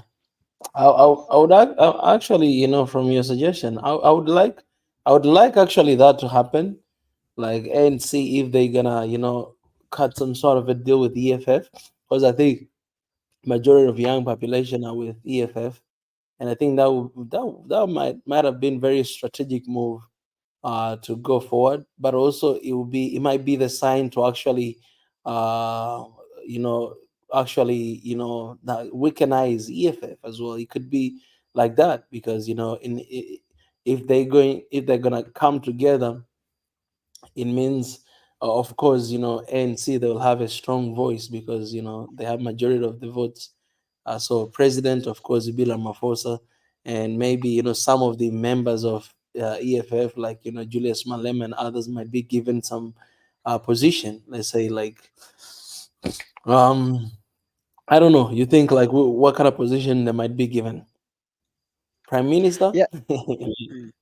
We That don't have a will prime be. minister in the country. There's a deputy You guys president. have prime minister. I But don't have what a will be prime the minister. what will be the position of, like, if EFF and ANC come together? Of course, president will be Ramaphosa. Mm. Who will be Malema? Like, which position Malema is gonna stay? So remember, when we go into coalition, EFF will have to put on the table what they want out of this coalition. If EFF Okay. says we want the deputy position, and we Yeah. want this ministerial position, we want this ministerial position, we want this Wow. ministerial position or this commissioner position, and then ANC Wow. says, okay, we'll give you the deputy presidency, and then we'll give you some ministerial positions as well, and Yeah. then ANC will take more ministerial positions, obviously. But then they'll say, okay, EFF, we can only give you out of, let's say there's what, 15 or 10 ministers. For example, there's 10 ministers. Yeah. Out of the Yeah. 10, we say we'll give you two ministerial position and Yeah. a deputy president. Then that could also work for them. And then That will if actually it be really suits good. them. Yeah. But for them to That. say they'll be squeezed, Malema and Malema and them, they're very also calculated. They're really Yeah. smart people. They don't, they'll see such, they know ANC very well. They know their tactics. I don't think they'll Yeah. be very easily tricked. But with Yeah. MK, it's a party that was started last year in December. There's Yeah. so much as well. I think the main test for MK, it's not now in Mm. these elections. For me, it's not this elections. The real true test is now when they have to go into government now, because Yeah. a government was like, if you formulate something so quickly with so much responsibility, sometimes you can easily burn out. Because the true Mm. test, it will be when now the real work starts. Currently, to Mm. campaign, because we're still new, everyone was still happy now. There's now things of leadership. This one doesn't like how this one is ruling, Yeah. because now they have to get used to working together. Will they have a Yeah. good team to work together? That's the Mm. biggest challenge. Unlike NC, where it's tried and tested, they know the systems, they know a lot of things. Even though Yeah. MK has a lot of people coming from ANC as well, we'll see how the true test will be when they are really in government, and they have to now perform, because now people will judge and say, I think this thing, because with Africa sometimes it's when we see something new, sometimes we like run after it. It's like a new truck of sweets. The kids are chasing Yeah. it and chasing it, and then we realize, like, man, this truck is messing with us. We keep on chasing it, but we're just getting one sweet at a time, and it not benefit, or it's Yeah. not delivering the stuff. Then you might see them in the coming election maybe drop, or even like Cope. Cope came from ANC in 2009 when we went to election. Like that. Look at them today; they are nowhere here, anywhere. They are not even on the top 10. So, So th- hmm. yeah, there's one thing we are not talking about. Do you think ANC they're not gonna cut a deal with DA? Do you think that's not gonna be possible? deal like with their numbers, like looking at DA having 21%, right? Yeah. From my observation, I don't think nationally, I don't think they'll go with DA. But in terms of the Yeah. provinces, they might go with DA. But nationally, I don't see them doing that, because DA comes with a big number. If you're getting over Yeah. 21%, you're gonna demand a lot when we have to go into Yeah. coalition. But going to Yeah. with a party like, for example, EFF, which can bring 10%, they will Yeah. put demands, but you're gonna put more of your people Yeah. than if Oh if yeah. you're So going to you with have a more party that control. has a lot of votes. Exactly. And Yeah. also, it's your next competitor. You might think, hey, this one might outshine me, let me. Yeah. Yeah. Yeah. so so and already DA has somewhere where it's ruling. They already have one province where they are fully ruling. Yeah. So you see such things, it'll put ANC also off to say, if we go with DA, which means we're gonna have what, over 60% in parliament or whatever. But then Mm. now you'll have to compromise a lot, and you're so used Yeah. to having almost everything for yourself. Like NC used to choose everything for himself. Now they have to share the plate. Yeah. That's where the Yeah. challenge starts. So that's why I'm saying Mm. preferably they'll go with somebody with 10%, or they can go and look for maybe from IFPA, take all the minority parties, and let's say, let's form a government. And the other guys will Mm. sit on the benches of parliament. We'll just argue with them in parliament for policies, Yeah. and then, but we will go with ABC. We'll go with the smaller parties that can bring 2%. This one can bring 3%. This one can bring 1%. Their demands, when they put too much demand, you can always say, man, we don't think, take it or leave it type of situation. Yeah. There's another guy we can also bigger than you, we can go for. Yeah. Mm, Yeah, man. And but looking at this, man, in the years to come, you look at DA, look at the DA's numbers. The years to come, man, I think, for instance, like the next election, I think ANC they might be kicked out if they're not gonna, they're not gonna do their part in this election. I mean, if they come to regime, then they have a big job to do, because obviously you can see that people are losing trust on ANC, and it's keep on breaking apart. And there's a lot mm, of other parties like EFF who are coming very strong. So in few years to come, you can say that you'll find EFF right there on top. you know. But also you see DA there, the numbers they have and where they are at.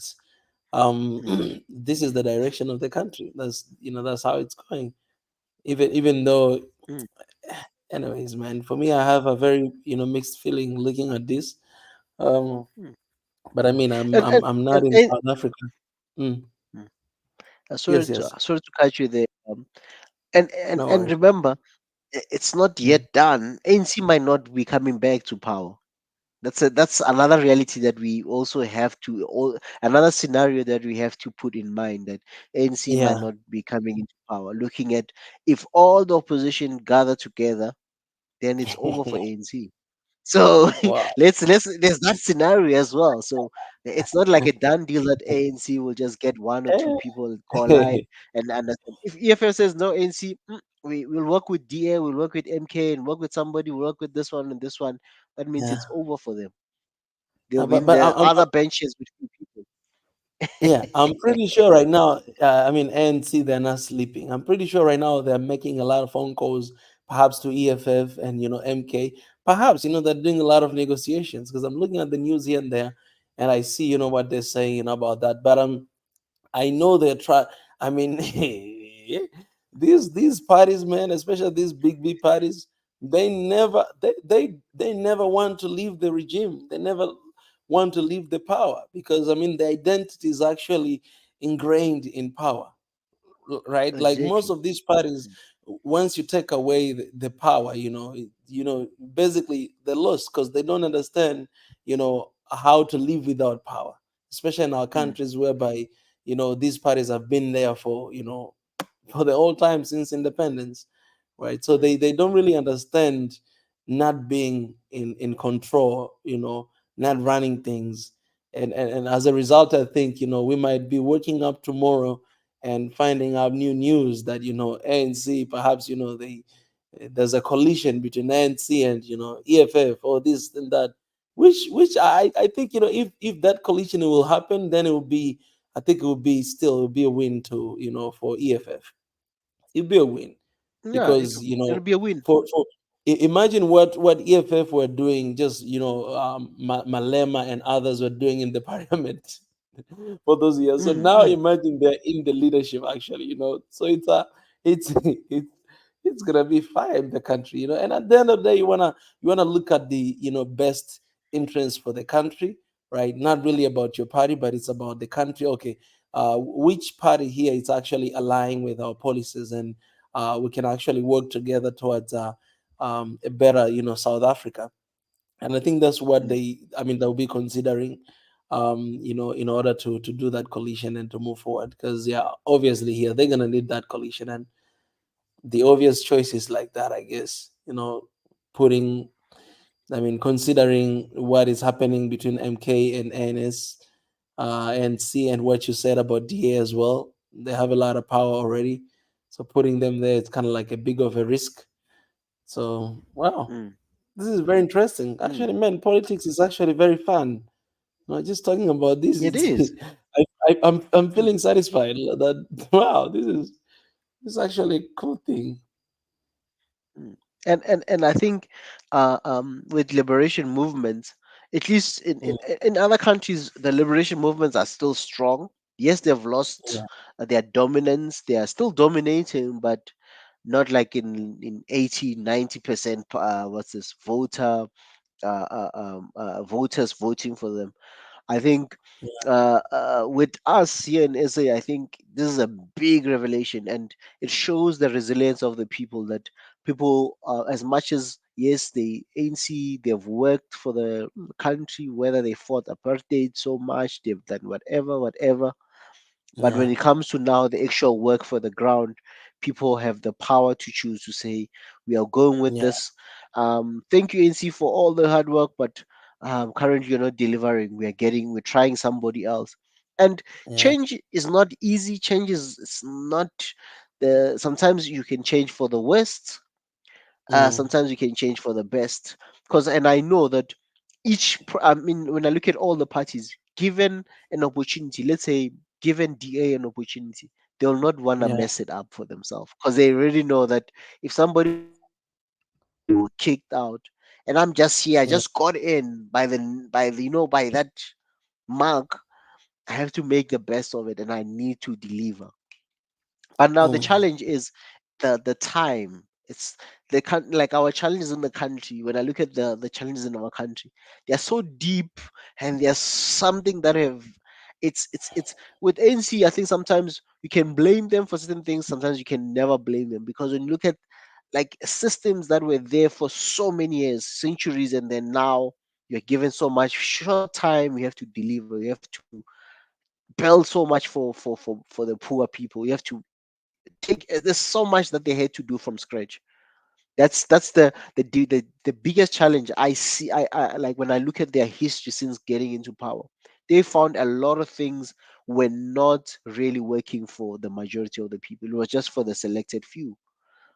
And now to bring everybody as a country, to unite a country that was divided according to tribe, to this and this and this and this and this and this, and then having to have one country, it's one of the hardest thing to do. And now when you get all these different personalities, different people, now having to provide services, build system that was going to accommodate all of them, it's not a child's play. And I think even if now today we like come June tomorrow or Sunday, ANC is no longer in power. Whoever's gonna come into power, they'll realize, they'll feel how it feels to wear those shoes, because it looks simple because they were outside, they were not wearing the shoes. Now they get into the shoe, they're like, damn, these shoes are heavy. These shoes are very bigger than my size. And now they have to shorten it and adjust it and make sure that it works. So it's not gonna be a smooth ride. And some people can say, no, let's change them now, let them go, go, go, go. And then we I hope we won't have a scenario where we people will say, hey, I think we're better off with ANC than with this new party that we have.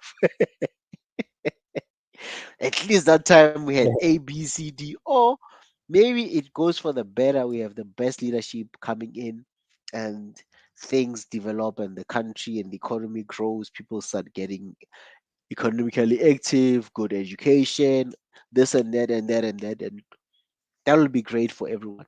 But in the meantime, whoever's gonna come, they have to unite the country to have a vision. We have many goals for the country, like there's national development plans, there's so many things that are out there, and all the out that aligns how much the economy must grow. How do we need to develop this and this by this way? The plans are there. His Excellency just needs a vision that can be really sold to the people. Say, guys, as we are working as a country, these are the goals for each and everyone. Because when I look at 2010, the soccer World Cup, in the country, we had only one vision. Everyone was like, 2010 is coming here. We do not want to be an embarrassment to the world. And we do not want to be an African failure where they say, what did you expect? Because even the World Cup coming to South Africa there was a lot of resistance, His Excellency. Just many people do not know that there was a lot of even countries that were mocked us that an African country hosts the World Cup. That's why even now it's still hard for other countries to even go and compete to get the World Cup back in Africa, because they didn't believe that a black country, black majority run country can deliver a World Cup. They can build stadiums and be on time, and then be able to have airports, to be able to have all those things. The black government in 2024, it has done a lot. It's just sometimes as people we tend to be blinded by the bread and butter issues of today. Like, yeah, we've done this, but now I'm talking about now. We need jobs now. That's the issues. But when you look at some of the things that we've achieved as a country, there's a lot as well. We cannot override them and say they didn't mean anything. They helped us in certain instances. So there's a lot that happened, and I think there's a lot that we'll still need to do. We'll still need maybe another. If we are really serious as a country, we can have one vision like we had for the World Cup. I always use the World Cup as a clear base where I knew everywhere we go, say World Cup is coming, and everybody pulled the strings to work together. It wasn't about you are from this party, or you are from this race, or you're from this and this. We knew that we have visitors and guests are coming here. if whether it's ANC that was in power then, if you ANC doesn't deliver, we all fail as a country. People won't be saying it was the ANC. People from outside do not care. This like it's your government. South Africans, you failed to deliver a World Cup. You failed to even build finish a stadium. So if we can have vision like that, where as a country can buy into a vision, the reason why the Chinese, uh, I always use the Chinese at times, like they can build so much. Yes, it's a we can say one party state, whatever, and everything, but they have one vision for the country, and they are putting everything so that they can develop as a country. So we need to have such things where we need to have goals that are very realistic and people in the country can buy into them and understand them to say, guys, as Tanzania, we need to have um, roads or we have to have water in every house by 2050. And the Tanzanian community, country, and citizens need to know that this is what we are working for. Everyone must pull their socks in whatever you're doing. It's not gonna be like, oh no, it's the politician who have to do it. No one must outsource the problem. We all have to work together. So I think this is what's really like affecting us as a continent. That there's plans, there's a lot of plans, a lot of suggestions that have already been put in place in writing in black and white to our government. And whoever, no matter whoever takes the power needs to know that the country needs water, the country needs electricity, the country needs roads, they need good schools, they need quality education. Those are supposed to be just an automatic thing that you know when you are in government. It's no longer about your party, it's about what the country needs. This is what we need to work for towards as a country. So it is what it is. Uh, um, and things are happening. Things are happening. And I see somebody's talking about the election returns by what the U.S. So even if we like, we can talk about election interference. We can talk about regime change. Even say South Africa, His Excellency, there was a time when there's been some people who have been saying that um, there's been like a measures that are put in place to remove the ANC. I don't know how true it is. It's like conspiracy theory that there's been those things to make ANC have a lot of breakaway parties so that it can lose power. And then they can change there'll be a sort of a political change.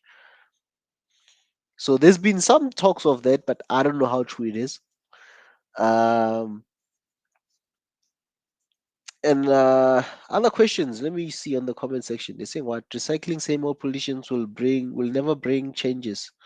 Hey man, I don't know. Election seems like it's being rigged by the DA. I don't know, but I don't think like I think some people do not understand His Excellency. Yes, yes, His Excellency. Do you think the election has Uh, been rigged? no, I don't think so. Okay. I don't think so. In SA, it's not easy to rig the elections. Honestly, it's not easy. You know how we work with the elections, right? How votes are counted. By the way, the reason I'm talking about I'm standing on this one. If it happens, it might have happened, but I don't think so because I've worked in elections. By the way, 2009. I've worked in a polling station where people were voting and all that stuff. I was still young then. I've worked in elections. So basically, like let's say when everyone is done, right? When you guys are done, what do you call this? Voting in the country, we have what we call party agents. So which means in every voting station, there has to be guys from all the political parties need to have a representative there. So after the elections, let's say the voting is done, the voting closes. What happened is no one leaves the room, and also the voting station there are police that are there. By the way, um, so police will be there. They close the voting station, and then they call everyone, even the representative of each political party that's on the ballot paper. Then what do they do is before they even open the ballot box, everyone must be there. No one is allowed to go out that time. So if you want to go out, you can go quickly. If you want to relieve yourself, go relieve yourself, come back. No one is allowed to move once we start counting. So when we count, each ballot is open in the eyes and in the witness of all those party agents. So if you're an ANC member, a DA member, you will see the you are there when each and every ballot paper is counted. Then you know, okay, if the vote goes to DA, we all see DA. Then they put it aside, one for DA. Um, then another one for EFF, one for PA, one for ANC, like that. We count as the numbers are coming. And then there's all these party agents that are also witnesses, not just the people who are from the IEC or the Election Commission who are there only counting themselves. So the party agents needs to be there to see. So those Mm. are like where the level of corruption, it's very minimal. If it had to happen, it has to be in a place where maybe there was no other party agents or something and somebody did something. But for the most part, having worked in a station, there was no way anybody can add any votes or anything like that. Because again, oh man, even voting, like when I was voting, even now when I went to vote, when if you are in the right voting station, we have voted where you register to vote in a specific place. So if you are in your voting station, your name also appears in that voting station. So they're Mm. using tablets. They even scan your ID. It shows that you are from this province. It shows that you are a voter at that station. Then you can vote. If you are coming from another state or another province, it will show that you are from another state, but you cannot. You can only cast one vote, which is national. You cannot cast for provincial or a state. You only vote for the presidency only. So the Mm. level of being rigged, and there's also observers, by the way. I saw Mm. the former president of Kenya is also in the country. Former President Kenyatta is here. I saw even the former president of Nigeria, President Jonathan. Good luck, Jonathan was here, and a couple of observers. So if you see even former presidents being in the country, it's not going to be an easy task to cannot rig them. It's not easy. The level of we've seen some people were arrested, by the way, who tried to bring illegal ballot boxes and stuff. So Mm. you're just running a risk of being caught. So chances of corruption in terms of that rigging, it's rare in our country. Hence, if it was rigged, man, like in other places or in other countries, ANC will have been now by 50, 60 if they were really properly rigging the election. So when you see such, you can see that it's not easy to even rig them because there's a lot of oversight. That's what I'm Mm. saying. South Africa, it's not easy to even things that are happening in other countries in West Africa where you end up having military rule taking over the government. It will not be stable.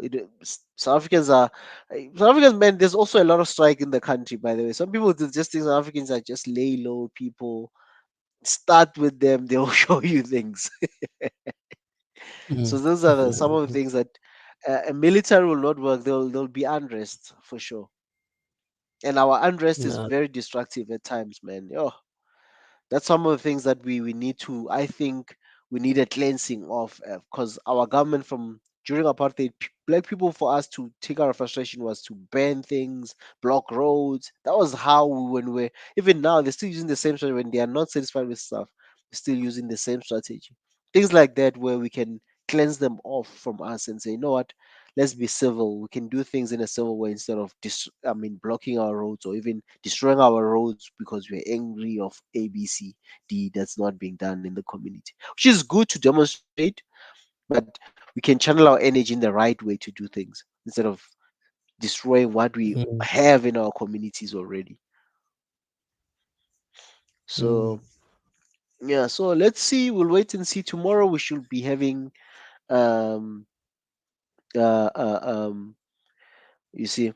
So we'll be able to see what's happening. So, but yeah, that machinery of trying to remove the ANC, there's been talks like even some ANC members have talked about it that there's other foreign powers that want to see ANC out. So, mm, but hey, man, now it's no longer about that. Yes, they might if they've done that to make people to have breakaways and factions.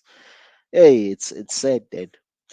But hey, people are voting and they need to have a say at the end of the day. Yeah, I think I agree with LL Entertainment, our friend LL mm, Entertainment. We're gonna be praying, by the way, His Excellency, while LL Entertainment is still here. mm. Our friend we're gonna pray for you, LL Entertainment. You're still here. We love praying when you are here, man. You just reminded us of prayer. He says what they used to undermine what they say. Shout out to Limpopo, Eastern Cape, Northwest Free State, Mpumalanga, Viva ANC. I think those are the provinces where ANC won outright in terms of over 50%. There's another province in Northern Cape. I think they got 49%. So it's also short of 1% to take over there. But the other provinces, one, two, three, four, five provinces where they've won clearly.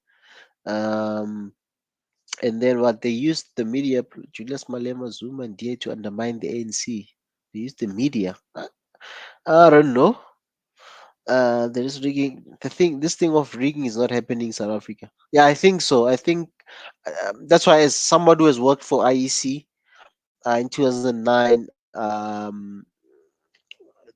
to rig is not easy. It's not easy to rig in our country. So yeah, I'll maybe send you a video of somebody who was arrested for trying to do something like it because it's easy. You'll get caught, man. Those things, oh, it's there's a big oversight, especially the political agents. They sleep at the voting station, His Excellency. So there's no such thing as you overnight. People will come with ballots, and you understand. Mm. And people will they'll do physical deliverance. I don't know if you've heard about physical deliverance. I know the spiritual Yes, I deliverance when they say out, then somebody manifests and the demon comes out. Now they say physical deliverance is they'll use their hands like physically boom, boom, boom. They won't be out. They will just be pa pa pa pa, goo goo goo goo. That sounds like Africa. Indeed. It's Africa. They'll do physical Those are deliverance. things, man. That's how we roll. But yeah, let's wait and see. Let me see if there's any changes or not. His Excellency, we have a lot Uh, of people joining, man. We have like more than 101 people joining on Twitter watching, and wow. Instagram in general. We have like here we have like 122. Do you see that number as well? The number I see No, on I can't on the studio. You don't see? on the studio. No, I'm on the stream side. No, Yeah, I can't. StreamYard. It No, I'm shows not. here Oh, it's 100. because I didn't log in on this thing. I think I just used the link directly instead. Hence, I'm not Uh, able to see the. because you are an admin, I never removed you, so you have an Yeah. access to, yeah, to go through that. Appreciate everybody who is in here. Appreciate everybody who is watching. Don't hesitate to like the stream, to share, to subscribe, share your opinion as well. Yeah. You know, the page you see there is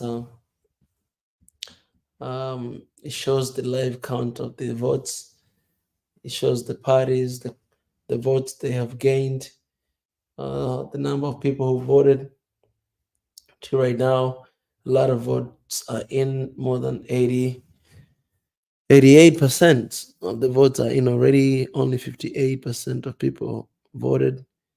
And I can see that the leading parties, ANC, you have DA, you have MK, you have EFF. Those are top four parties. Happy Sabbath, Mick and Ezra. Happy Sabbath to you, Entertainment. Yeah, I mean, I want to leave this thing for His Excellence because I have a very big day tomorrow, early in the morning, and right now where I am, it is it's almost 1 a.m. It's almost 1 a.m. right now. 1, 2, 3, 4, 5, 6, or 5. I have like 4 hours to sleep. Oh, dang. This thing, man. Anyways, but all to be here to share with you guys what is happening in South Africa. And yeah, Renee, it's good to see you. You came a bit late. How is it going on there? Let me see here. I think His Excellence will be trying to come on in. So let me try to invite him again, to copy this, to remove him, and to invite him again. Right there. Okay. Okay, should be able to see the email. His Excellence, I have invited you again. Check your email. All right. Yeah, people, I have to renew my membership soon as I am done with work. Oh, yeah. Appreciate that, Renee. Yeah, guys, appreciate that, Renee. Please don't hesitate to join membership to support the work we're doing right here. We have new people like Mr. Entertainment here. You can join membership, actually, Mr. Entertainment. Welcome to the membership. That's how you actually support our work. Because our work without you guys, it's not really, we cannot really move forward. You know what I'm saying? We highly, we depend on our people, right? It's a collective work towards the one Africa of solidarity and peace and love. Yeah, so if you feel like you would like to support, you can actually join membership. Become a member, right? A lot of us, we start questioning when we talk about this stuff, but I assure you that what you're watching here, I'll tell you, it's more important than what you tune in on Netflix and watch there, and you pay monthly fee there. If it is Netflix or Hulu TV or Apple TV, there's some sort of membership fee you pay for, right? So here, what we do right here, it's a very important as well for work. So if you're a part of this community, one of the way to show your commitment is to become part of the members, either here on YouTube, or we have a Patreon, or even PayPal contribution, super chat, super sticker, super thanks. All those are different ways you could support, right? So yeah, feel free to do that. The links are in the description. Hit them up, and it's gonna be amazing, right? So shout out to all the members, and yeah, let me take this moment as well to shout out to the member. Here we have SNP. This is the it's one member that I promised to actually to appreciate. SNP Swahili Nation Partner. These are members who, this is actually one of the second highest level of membership. SNP, this guy, he decided to give basically, I think it's S&P. S&P is, let me see here, levels. Yeah, so we have like 6 different levels actually. The first level is distance cousin, $2.99 a month. And then we have close cousin, $5.99 a month. And then we have siblings, $29.99 a month. And then we have senior sibling, $49.99 a month. And then we have S&P, Soil Nation Partner. This one guy, he's in this membership, $99.99 a month. And then the last one we added recently, we have VIP family. This is $499.99. That's almost 500 a month. So we appreciate for our brother in S&P. This guy actually joined like 2 weeks ago, and I had no idea. I just found out recently, like when I was just going through the memberships and check it out. I found out, and I was really surprised because I think it happened only once ever since we started this membership thing. So this is the second time to have S&P, and not this guy. Since he joined his 15 days, his name is Devon Care Cooperative 360. Yeah, and then when I went to his YouTube channel, found out that he's our brother in the States, and he loves the continent, and he was talking. He has some content like 3 years ago. He was releasing about the continent as well. So I was really, I was really actually impressed and really grateful because it's not often you get someone like that who is willing to support to that extent, like to give $99.99 a month, right?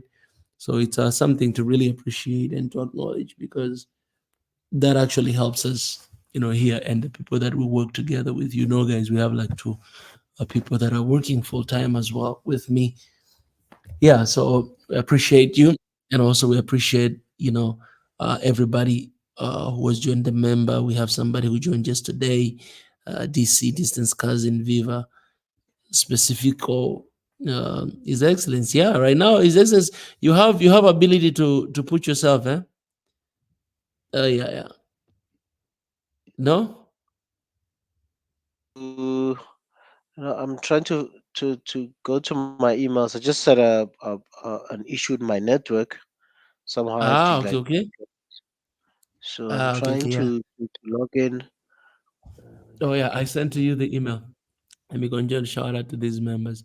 Shout out to these members, man. Viva Specifico, Mika. I appreciate Mika. One day ago, we have DG. 2 days ago, we have one Legacy Amp. 6 days ago, we have Taharka. 6 days ago, we have Yaredu Hailu. We have Rukhaya Curtis. And then we have Divanke Cooperative. And then we have Anything. We have Patrick Nginyiwaku from Rwanda. I believe we have Beza Nathi from Ethiopia. Greg Let Better. We have Soiling Rasta, Natakim Sola, Rachidatu Soule, Elder Shabaka. We have His Excellence himself, Ezra Mir, Emelai. His Excellence, bless you, man. His Excellence, you've been working so hard for this, man. But you have been a member for 24 months, man. That's like 2 years. So we appreciate you, His Excellence. We have BJ Riggs. Uh, we have Florence Lanleno. We have Rudasumbwa. Bitsusho, Surprised, Daniel, Wilson, Nikosinathi, Nyela Nyela. Love that name.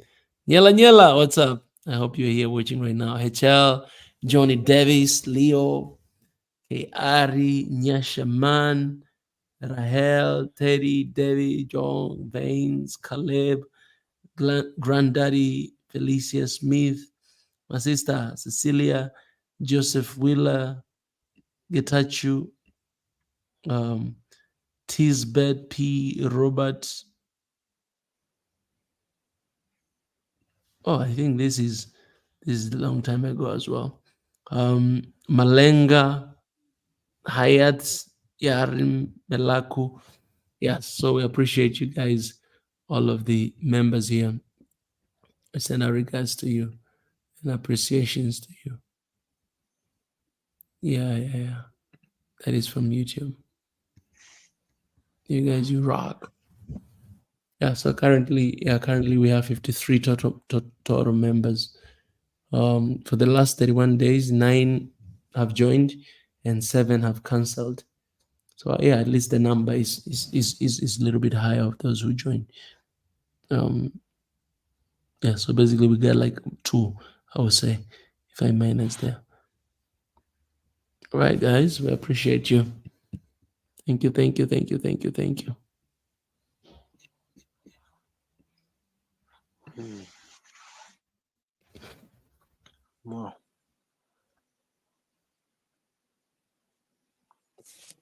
Were you able to go through that, His Excellence? 'Cause- Yeah, I saw it and then I've been following the steps. It's just now for me to enter the studio, it's gonna kick me out on this one because I had just with the previous logging in to the stream. Mm, I just logged in via the link, actual link. I didn't go through the signed in a StreamYard account. So, but I'll finish that later on after the stream because now it's gonna kick me out of this, and I have to log in the other way, and the studio side. So I'll just do that for the next stream. No all right, worries. all right. Yeah, Appreciate the mouth, His Excellence. You will finish, my brother. His Excellence. I think my for the night. I think we've pushed. Maybe we can pray. Since our brother is here, he just reminded me of prayer. LL Entertainment, that we need to pray even more. Mm.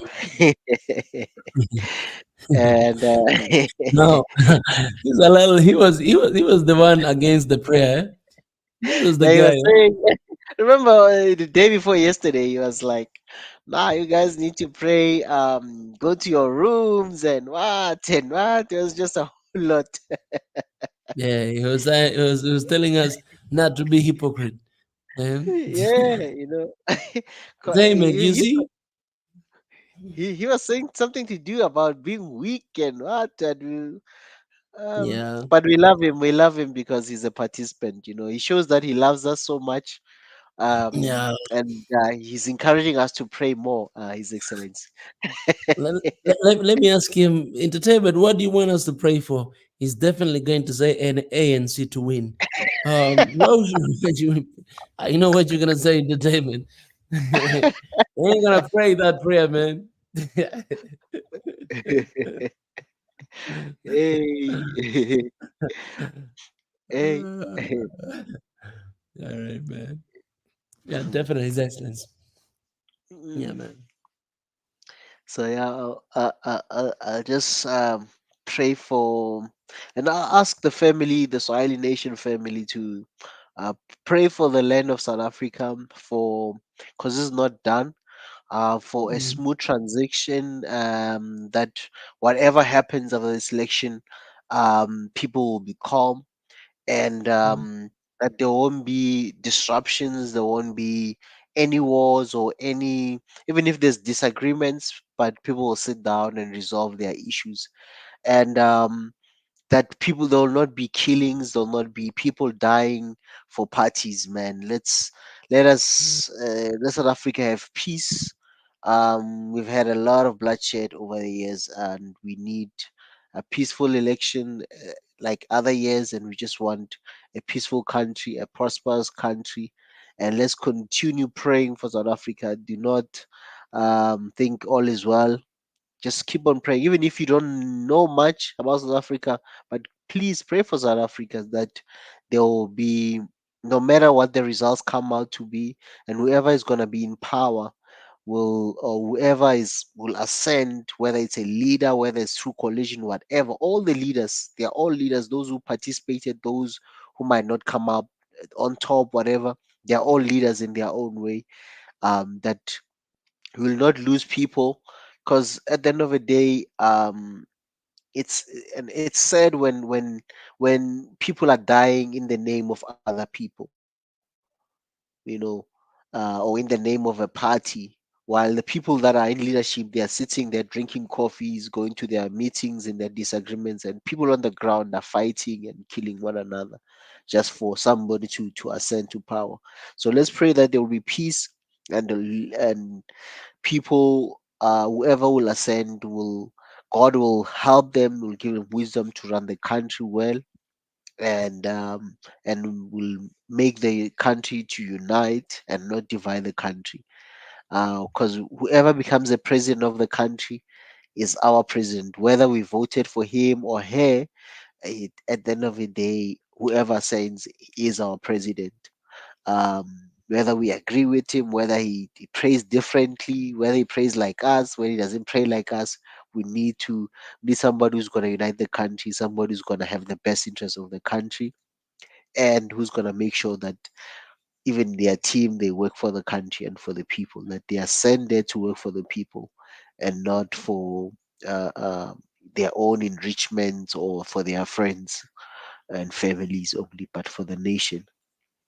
So continue praying for South Africa. It's not done yet. We only I had, I think, LL saying we are on 90% of the votes counted.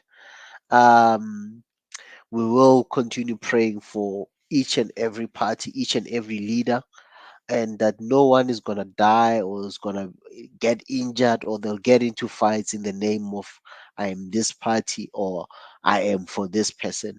But people will sit down, resolve their issues in the best interest of the country. And also when we are fighting and everything, just something I want to just share His Excellency with, as Africa, as African people, that um let us love our continent, let us love our people, no matter how we disagree, how they might not smell nice like us, they might not eat like us, they might not jump like us, or they might have more something. But at the end of the day, let us look at the best interest of the country.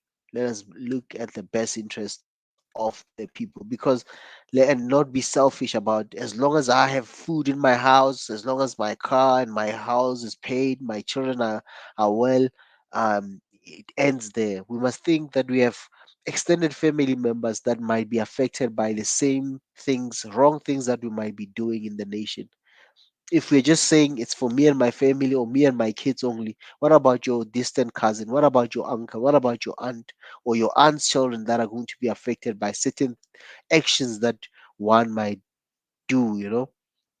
So it's not about working for my family only. You must think for the people. Everyone needs to be in a good space and everyone must be in the best place to win and live in a peaceful and prosperous country.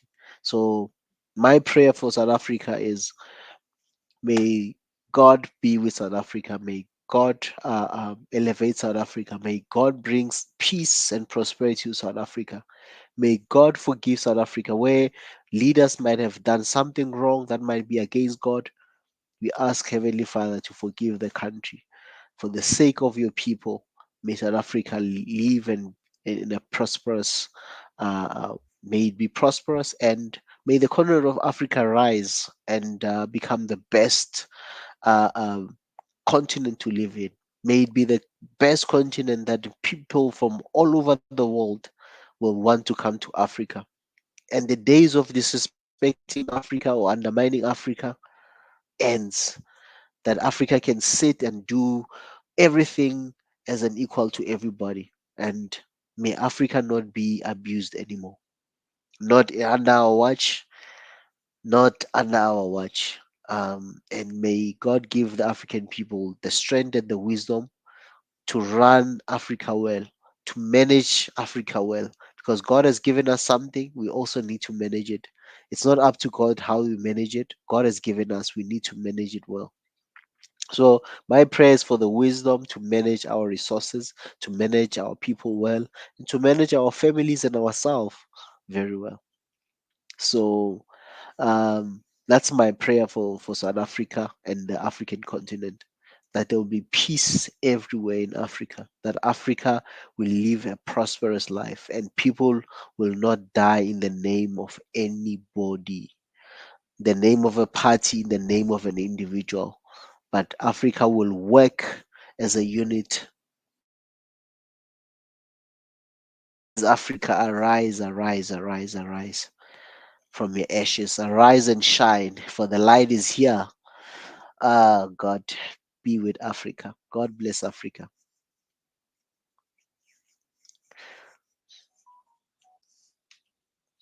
His Excellency.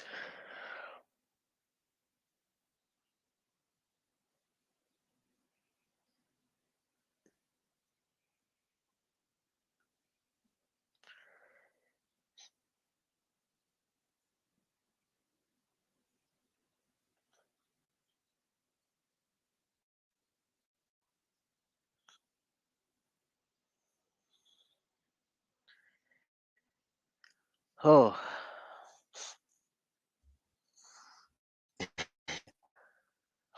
uh,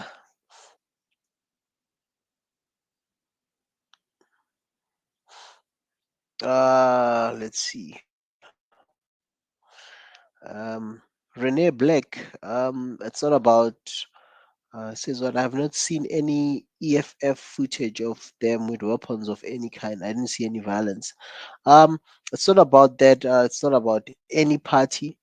All I'm saying is, currently we're going into interesting times, and we want South Africa to remain stable and come out of this election stronger and moving forward, where South Africa, everyone will benefit, will have the equal opportunity to prosper, equal opportunity to grow. So that's that only. That's all that it is. So that's all we're praying for: peace after this, and good leadership, and people that can unite South Africans to work together for the betterment of this great country. So,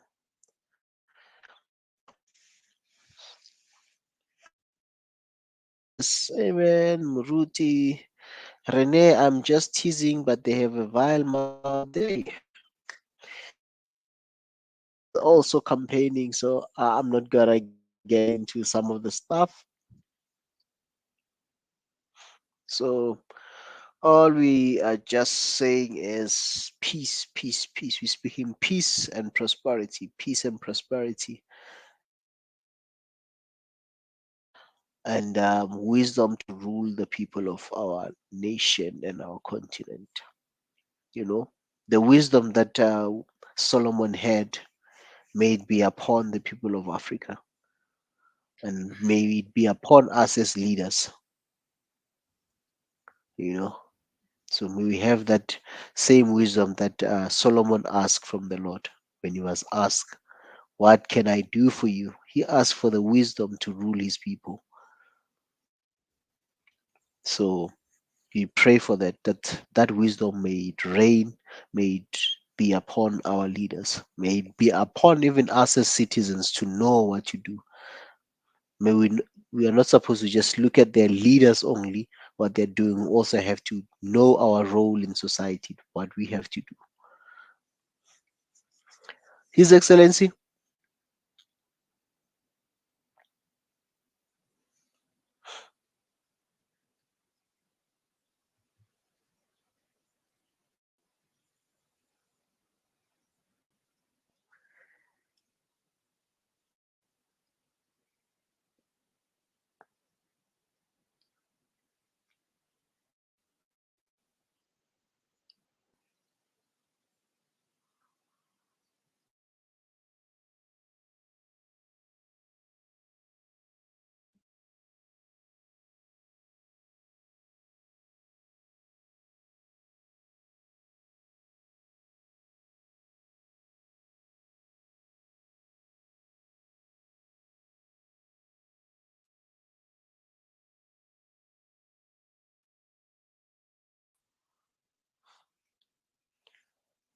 Thank you very much for being with us tonight.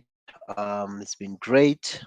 It's been interesting, and for all of us who are following the election in South Africa, we are on 90% from what I hear of the votes counted. I think there's been a slight change from the 88 to from the 88.22. Um, so we are waiting. We are waiting. We are waiting. So yes, we'll be seeing what's gonna happen in the tomorrow.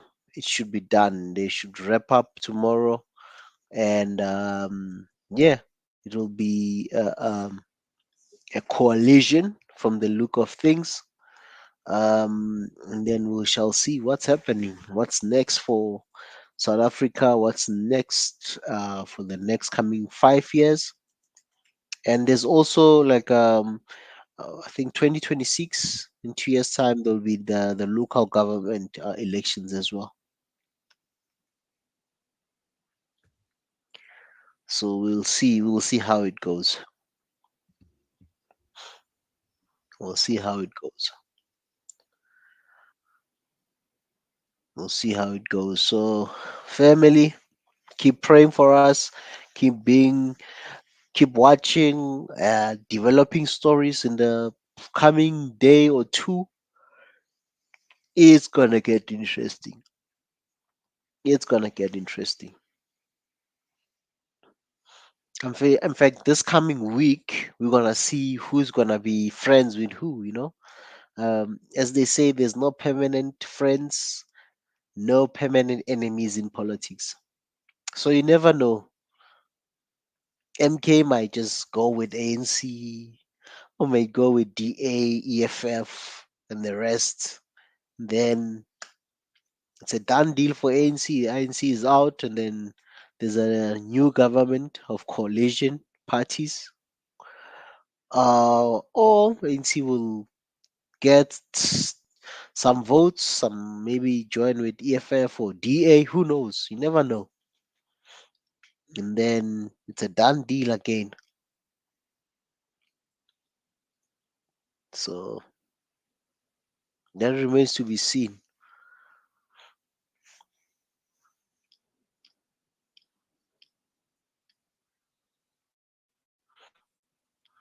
Thank you, Nadu. Love Haiti. Stay positive because Africa will rise. All the puppet leaders will have a change of heart and their country first. Amen to that.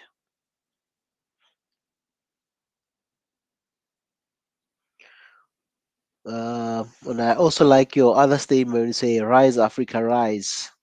Rise, Africa. Rise, Africa.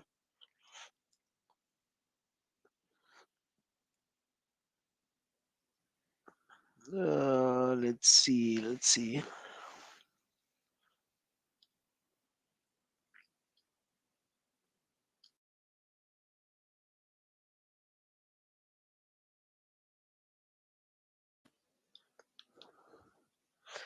So, in the country, I think somebody had asked the other time about how does the election work.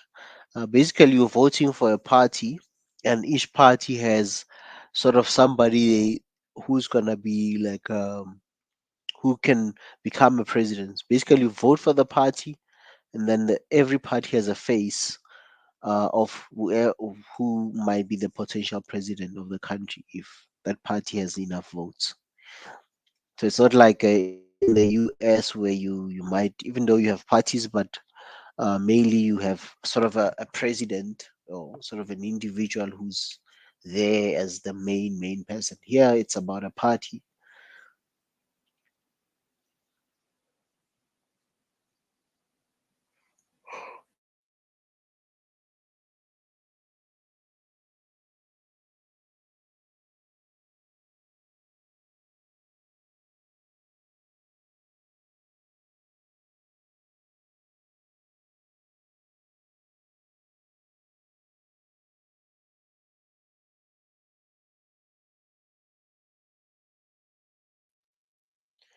And again, let me see. TK Ayung, following and enjoying the program from Cameroon, Central Africa. We need Malemas EFF to come and execute the beautiful ideas of economic freedom in South Africa. They've been talking about uh, hmm, Yeah, man. There's been a lot of ideologies that have been, or a lot of ideas being put in place. I think currently with EFF, they have the continent. They are not thinking about one country to be specific, but EFF has gone out into Namibia, Angola, and other African countries where they have organizations in those countries, and they've been vocal about what they want for the youth of Africa. Hopefully, that will materialize as well for EFF in the long run. Um, yeah, so that remains to be seen, TK Ayun, because that remains to be seen if they can achieve that. But hopefully, it will be something that may become successful. That will be a political awakening amongst the youth and the youth of Africa. Um, yeah, and it'll be interesting. I mean, I see your other comment where it says South Africa is a key economy to Africa. So the rest of Africa watching this election closely. Thank God for the social media. Yeah, social media. We are also here. Um, so we are live and uh, um, and we are talking about all these issues that are out there. So it is interesting, and we are waiting. We are eagerly waiting for the results to come true. Um, once all the results are out, we'll be able to um, maybe just come back here, do a live stream as they'll announce the parties that the party that has received a lot of votes. But from the look of things, we might be going into a collision, and we'll wait for, obviously, in the coming week. That's when we'll see which party will. Um, I mean, will link up which one with other parties. I think there's a meeting. I think there was a meeting today of opposition parties. I just remembered now. I think there was a meeting of some of the opposition parties. Um, so I'm not sure what's the outcome, what's their plan going forward. But in this coming week, that's when we'll really get a clear direction of who's going to be the country's president, and then obviously they'll be able to also see the premiers of each province. So it is that. Let me see here. Hmm. Yeah, this is interesting, man.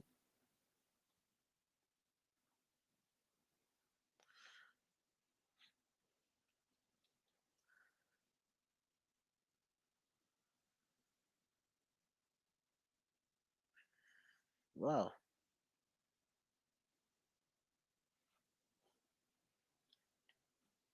I'm just trying to check some of the things. Yeah, I'm just checking the some of the news outlets in terms of um developing stories.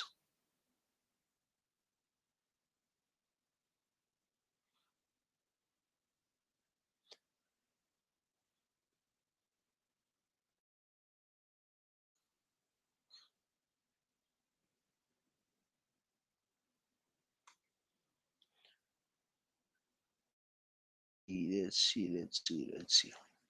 But I think tomorrow we'll be coming back later on. Hopefully by then all the votes. I think by tomorrow all the votes will have been counted. So yeah, we'll probably be coming again to see the results and stuff.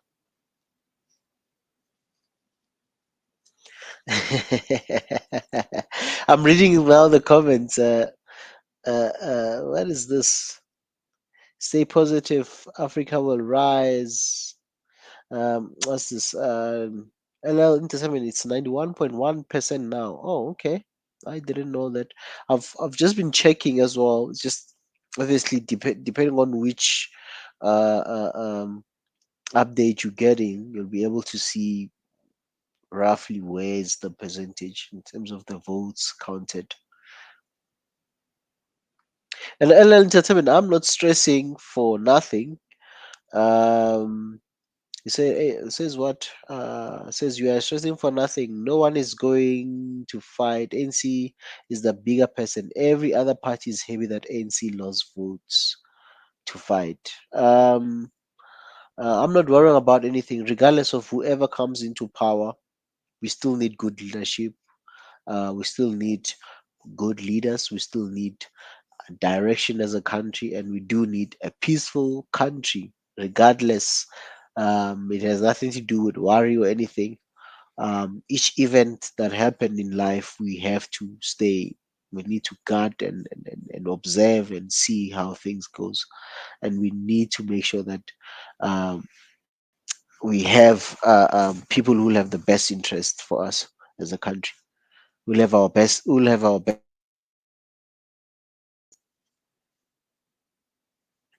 Somebody says EFF ground forces will rise in time. Diaspora US. Yeah, I mean it is election. People can vote, and if you look at our voter turnout, only 58.47% of votes of people that voted out of out of I think 27 million, only 12 million people voted. So you still have a gap, man. Like over 40% of people did not turn up for voting. So you still have a lot of people that didn't vote. A lot of people didn't vote.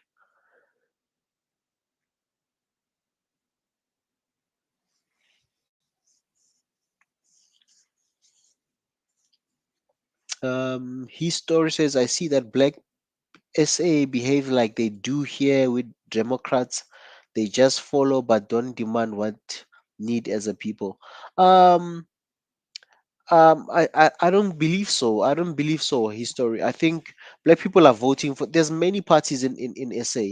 In South Africa, it's not like I'm not sure about American politics. I stand to be corrected so much, but from the little I know about the US, the only two popular parties that we know of is the Democrats or the Republican. It's like you either choose one.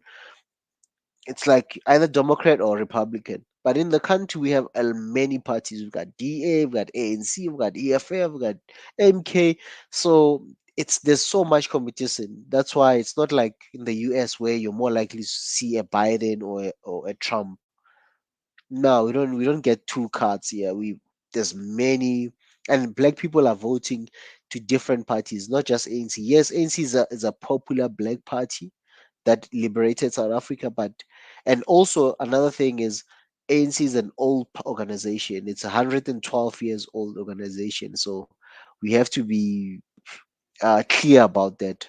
That it's not just a party that just started yesterday or so it is a popular party, and it has done a lot, and there's a lot that it has not done as well. So I don't think um, you can say black South Africans are just like Democrats. They just follow one party. People are voting for other parties. They're voting for EFF, IFP, PA, and it's across the board. Even for DA, there's black voters in there. It's not just like black people are only voting for ANC. If maybe you think ANC is the only party that black people vote for, and if you can see the election, they're showing you that people are voting in different for different organization. Because if you look at ANC, it only has what 41%, and the country is a black majority. 80% of the people in the country are black. So a party gets 41%, which means 80% voted for that. No, shows you that the vote is spread across parties to different parties. And also another thing that's affecting the voter turnout, about 50%. It could be more. Maybe if we had like 90% voter turnout, also see a different story. Yeah, I think LL Entertainment, you said it better there, that sometimes people are, I think a lot of people do not understand, maybe even black people in the country, in South Africa, they think they know them, but there's a lot that they don't know. um so the votes will really show that black people are voting across different platforms or different organizations. They're not just in one party.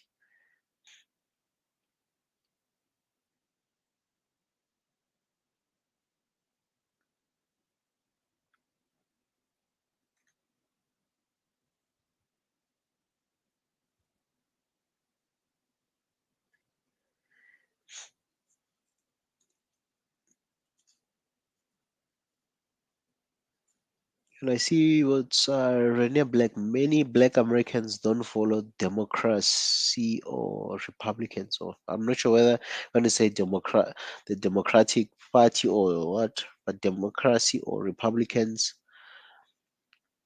They are BA who ain't ready for new representation. Okay,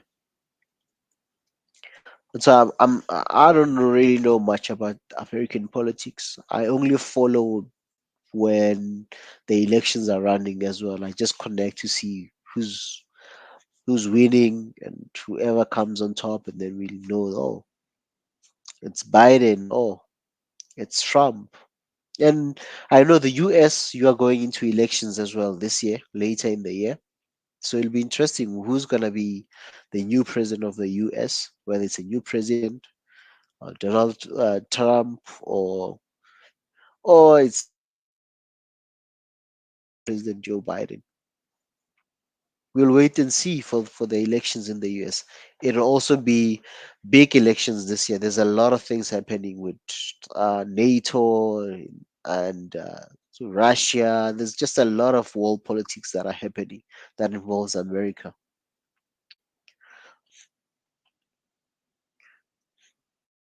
But for us here in SA,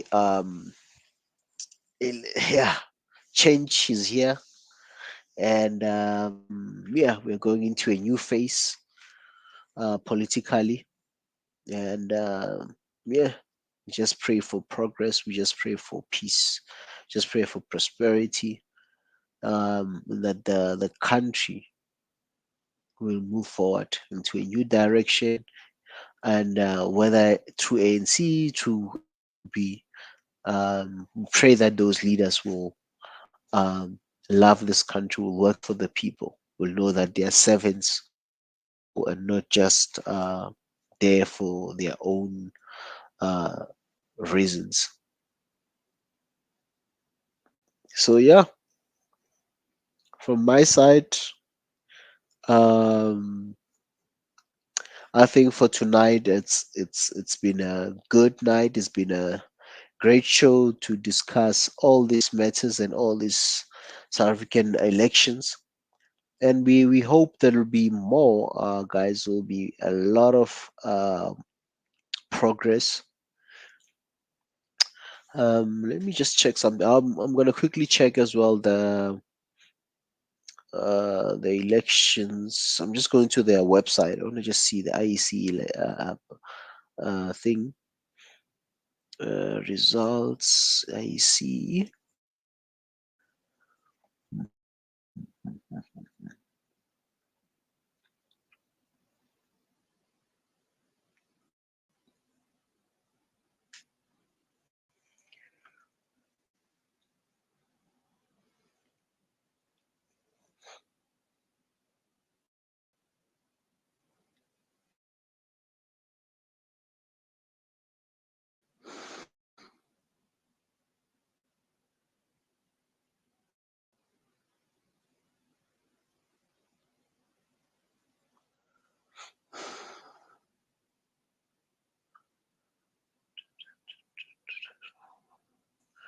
Let's go into the elections.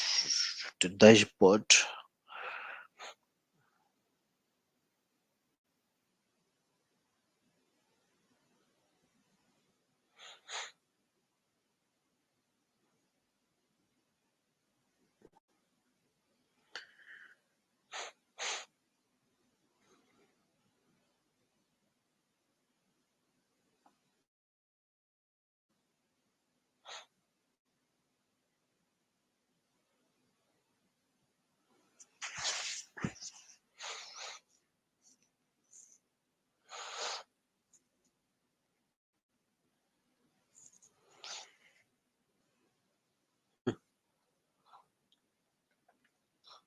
Yeah, I see we're sitting on 90%, over 90%. Let me see if I present this.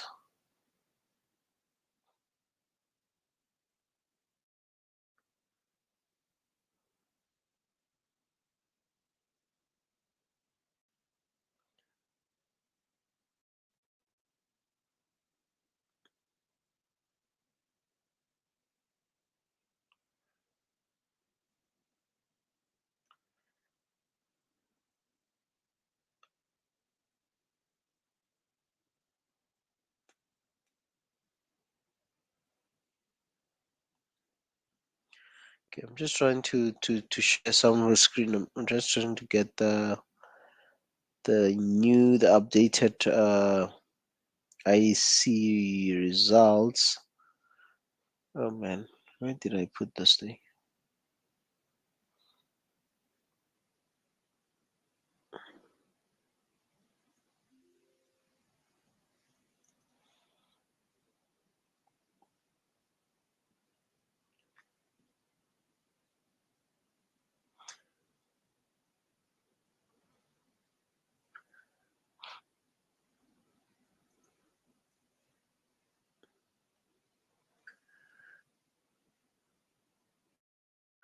I'm gonna share just now the page.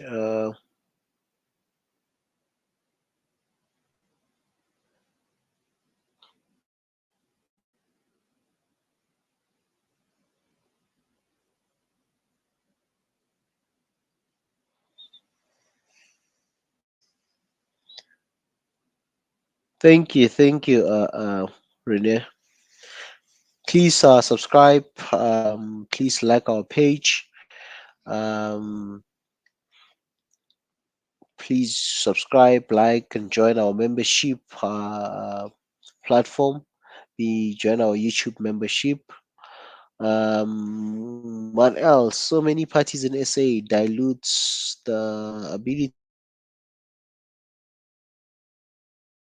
done outside money influences election that way. White money.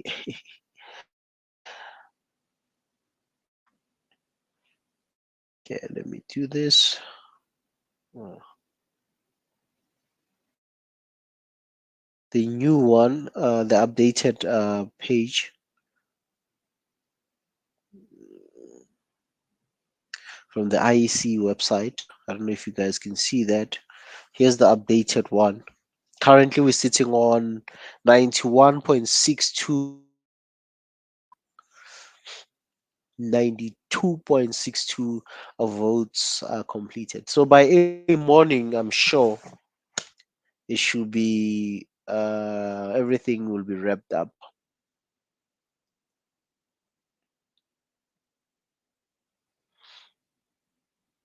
You see.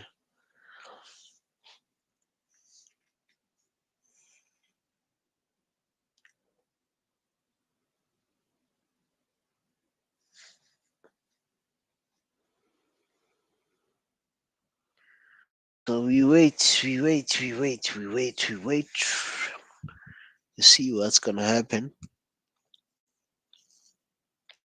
In South Africa, I wonder if some of you voted. Those who are South African, I see people like T-Sets on Sonyane, LL Entertainment. Did you guys vote?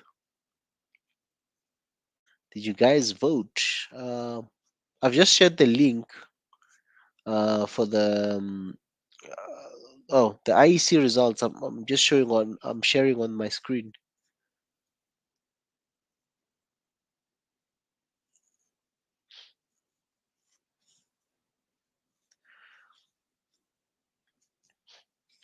Those who are in South Africa, did you guys vote? I'd like to hear you from your on the comment section. Just drop your comments there, whether you voted, what's happening there. Just say so that hey, I voted. Um, this is how I feel, and what were your uh, you said so. You said you voted. Um, but I'd love to hear some South African views, man. How you guys are I'm just gonna share the link. Click on the StreamYard link. I just want to hear a few South Africans, those who voted, or those who live around South Africa, or those who feel like they want to say something about the elections, whether you are from any country besides South Africa, you know. So yeah, I'm gonna share this.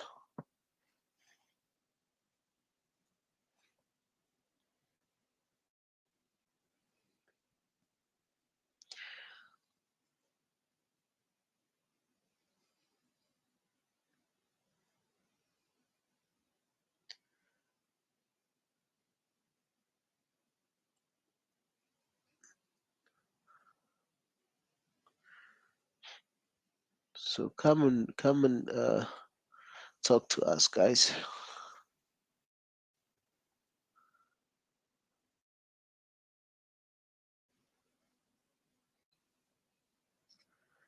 EFF is angry for what now? You said so when it's EFF is angry.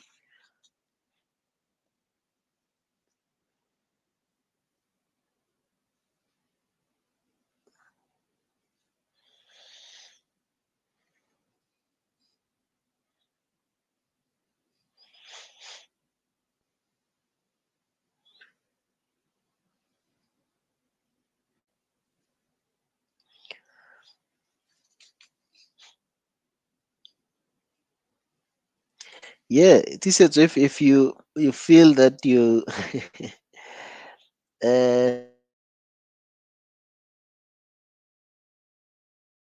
you're more than welcome to do that, eh?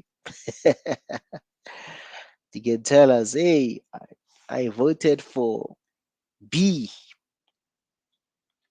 You have voted for whatever party.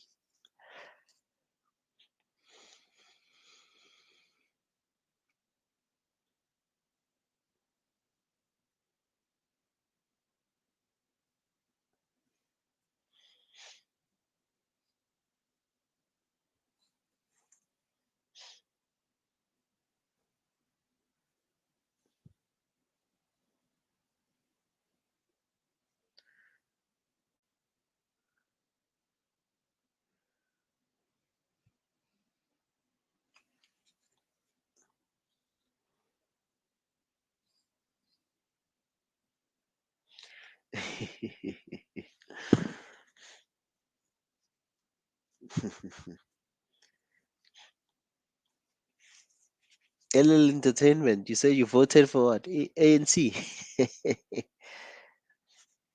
Ay, ay, ay.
I'm gonna share this link.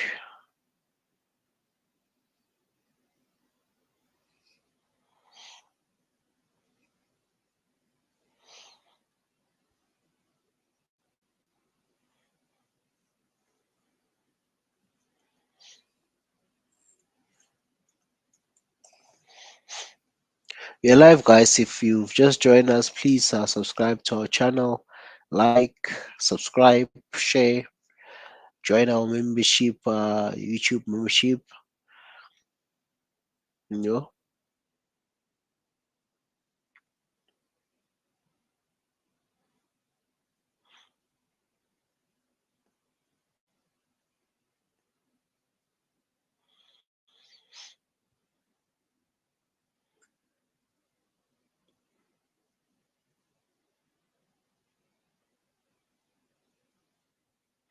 and if you are a follower of Swahili Nation, and if you're also following the South African election, you can also join us and just um, share with us what's happening, what do you expect from these elections, and what would you like to see in South Africa going forward? And who do you think the ANC should be in coalition with? Looking at their results at the moment, at 40%, or even DA, MK, um, EFF. Um, what do you think should happen on the coalition going forward? Which parties can work together better for the country? So,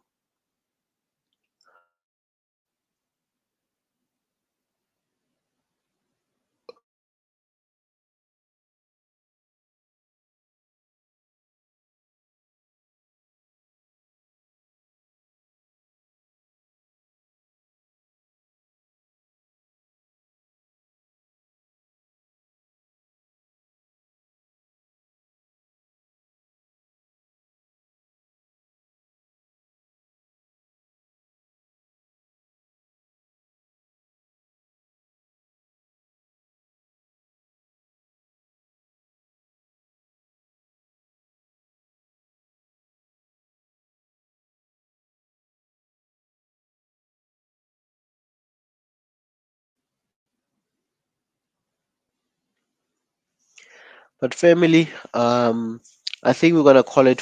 I think we're gonna end it here for tonight. Um, we'll probably have another stream later on today. I know it's already um, after 12 Central African time. It's already a Saturday morning in Central Africa, Southern Africa, in the SADC region mostly. It's already morning. Good morning to those who've just woken up now.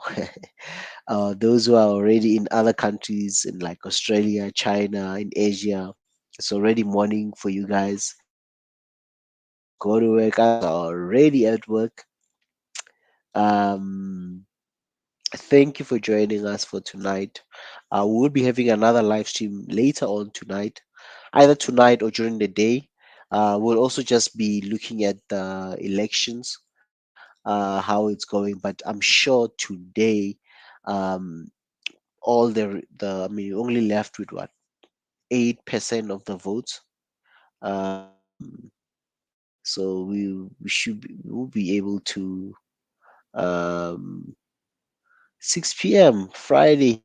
Yeah, you probably in the US, maybe Eastern time, in the eastern part of the US. You guys, it's still a Friday. For some of us in Africa, East Africa and Central Africa, it's already morning. But some other parts of Africa, it's still late in the evening. Like if you check the western part of the eastern part, the western part of Africa, it's still uh, evening. It's around 10 p.m., 11 p.m. Places like Ghana, Nigeria, Senegal, it's still Friday. But for some of us who are in Central Africa, it's already who are using Central African time. We're already on a Saturday morning. So thank you for joining us. Please join us again later on today. Um, for those who might be behind because we're all in different time zones, join us again today or on the 1st of June 2024 on Swahili Nation. Um, as we really do the wrapping up and just reflecting and looking at developing stories about South Africa and the elections that uh, are taking place in South Africa. So join us again, and hopefully in the next live stream we'll have a lot of people that will join us. We will share the link for you to join us. We can really break it down, talk about South Africa, talk about the issues facing South Africa, what needs to happen in South Africa, the new leaders or the new people that will be the new government. Um, what should be their main priorities, their main goals for the country. So let's talk about it in the coming stream, but we will definitely have a stream today. So for those who are going to sleep, good night. Those who are in the US, good night. Those who are in the western part of Africa, good night to you guys, and a good morning to those who are in Asia, Australasia, and all those places. We love you, Swahili Nation. Please continue supporting us.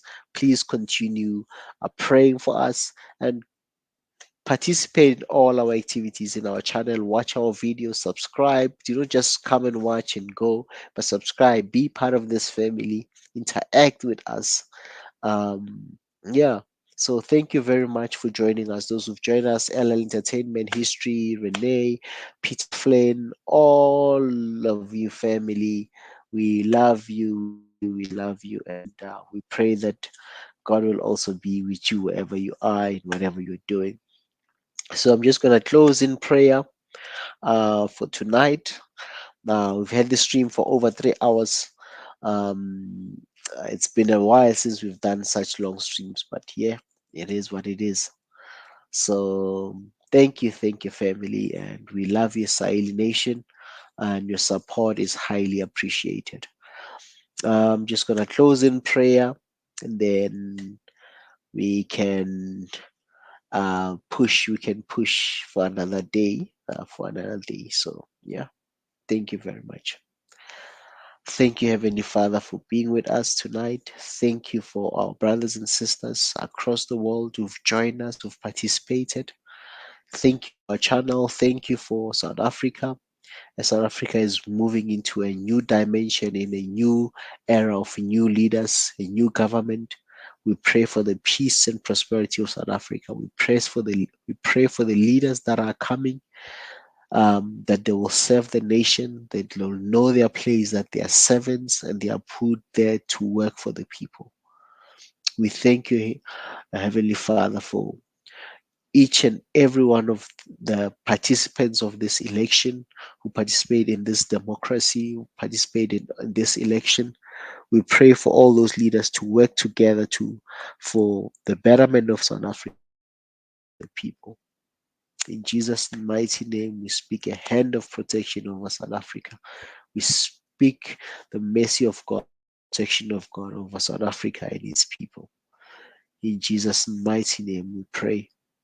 And we thank you for those who've joined us today as we are going in different places and different directions.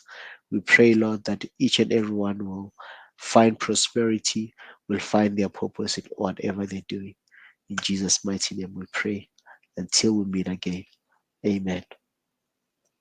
Man, may God's protection, may his hand be upon each and every one of you until we meet again.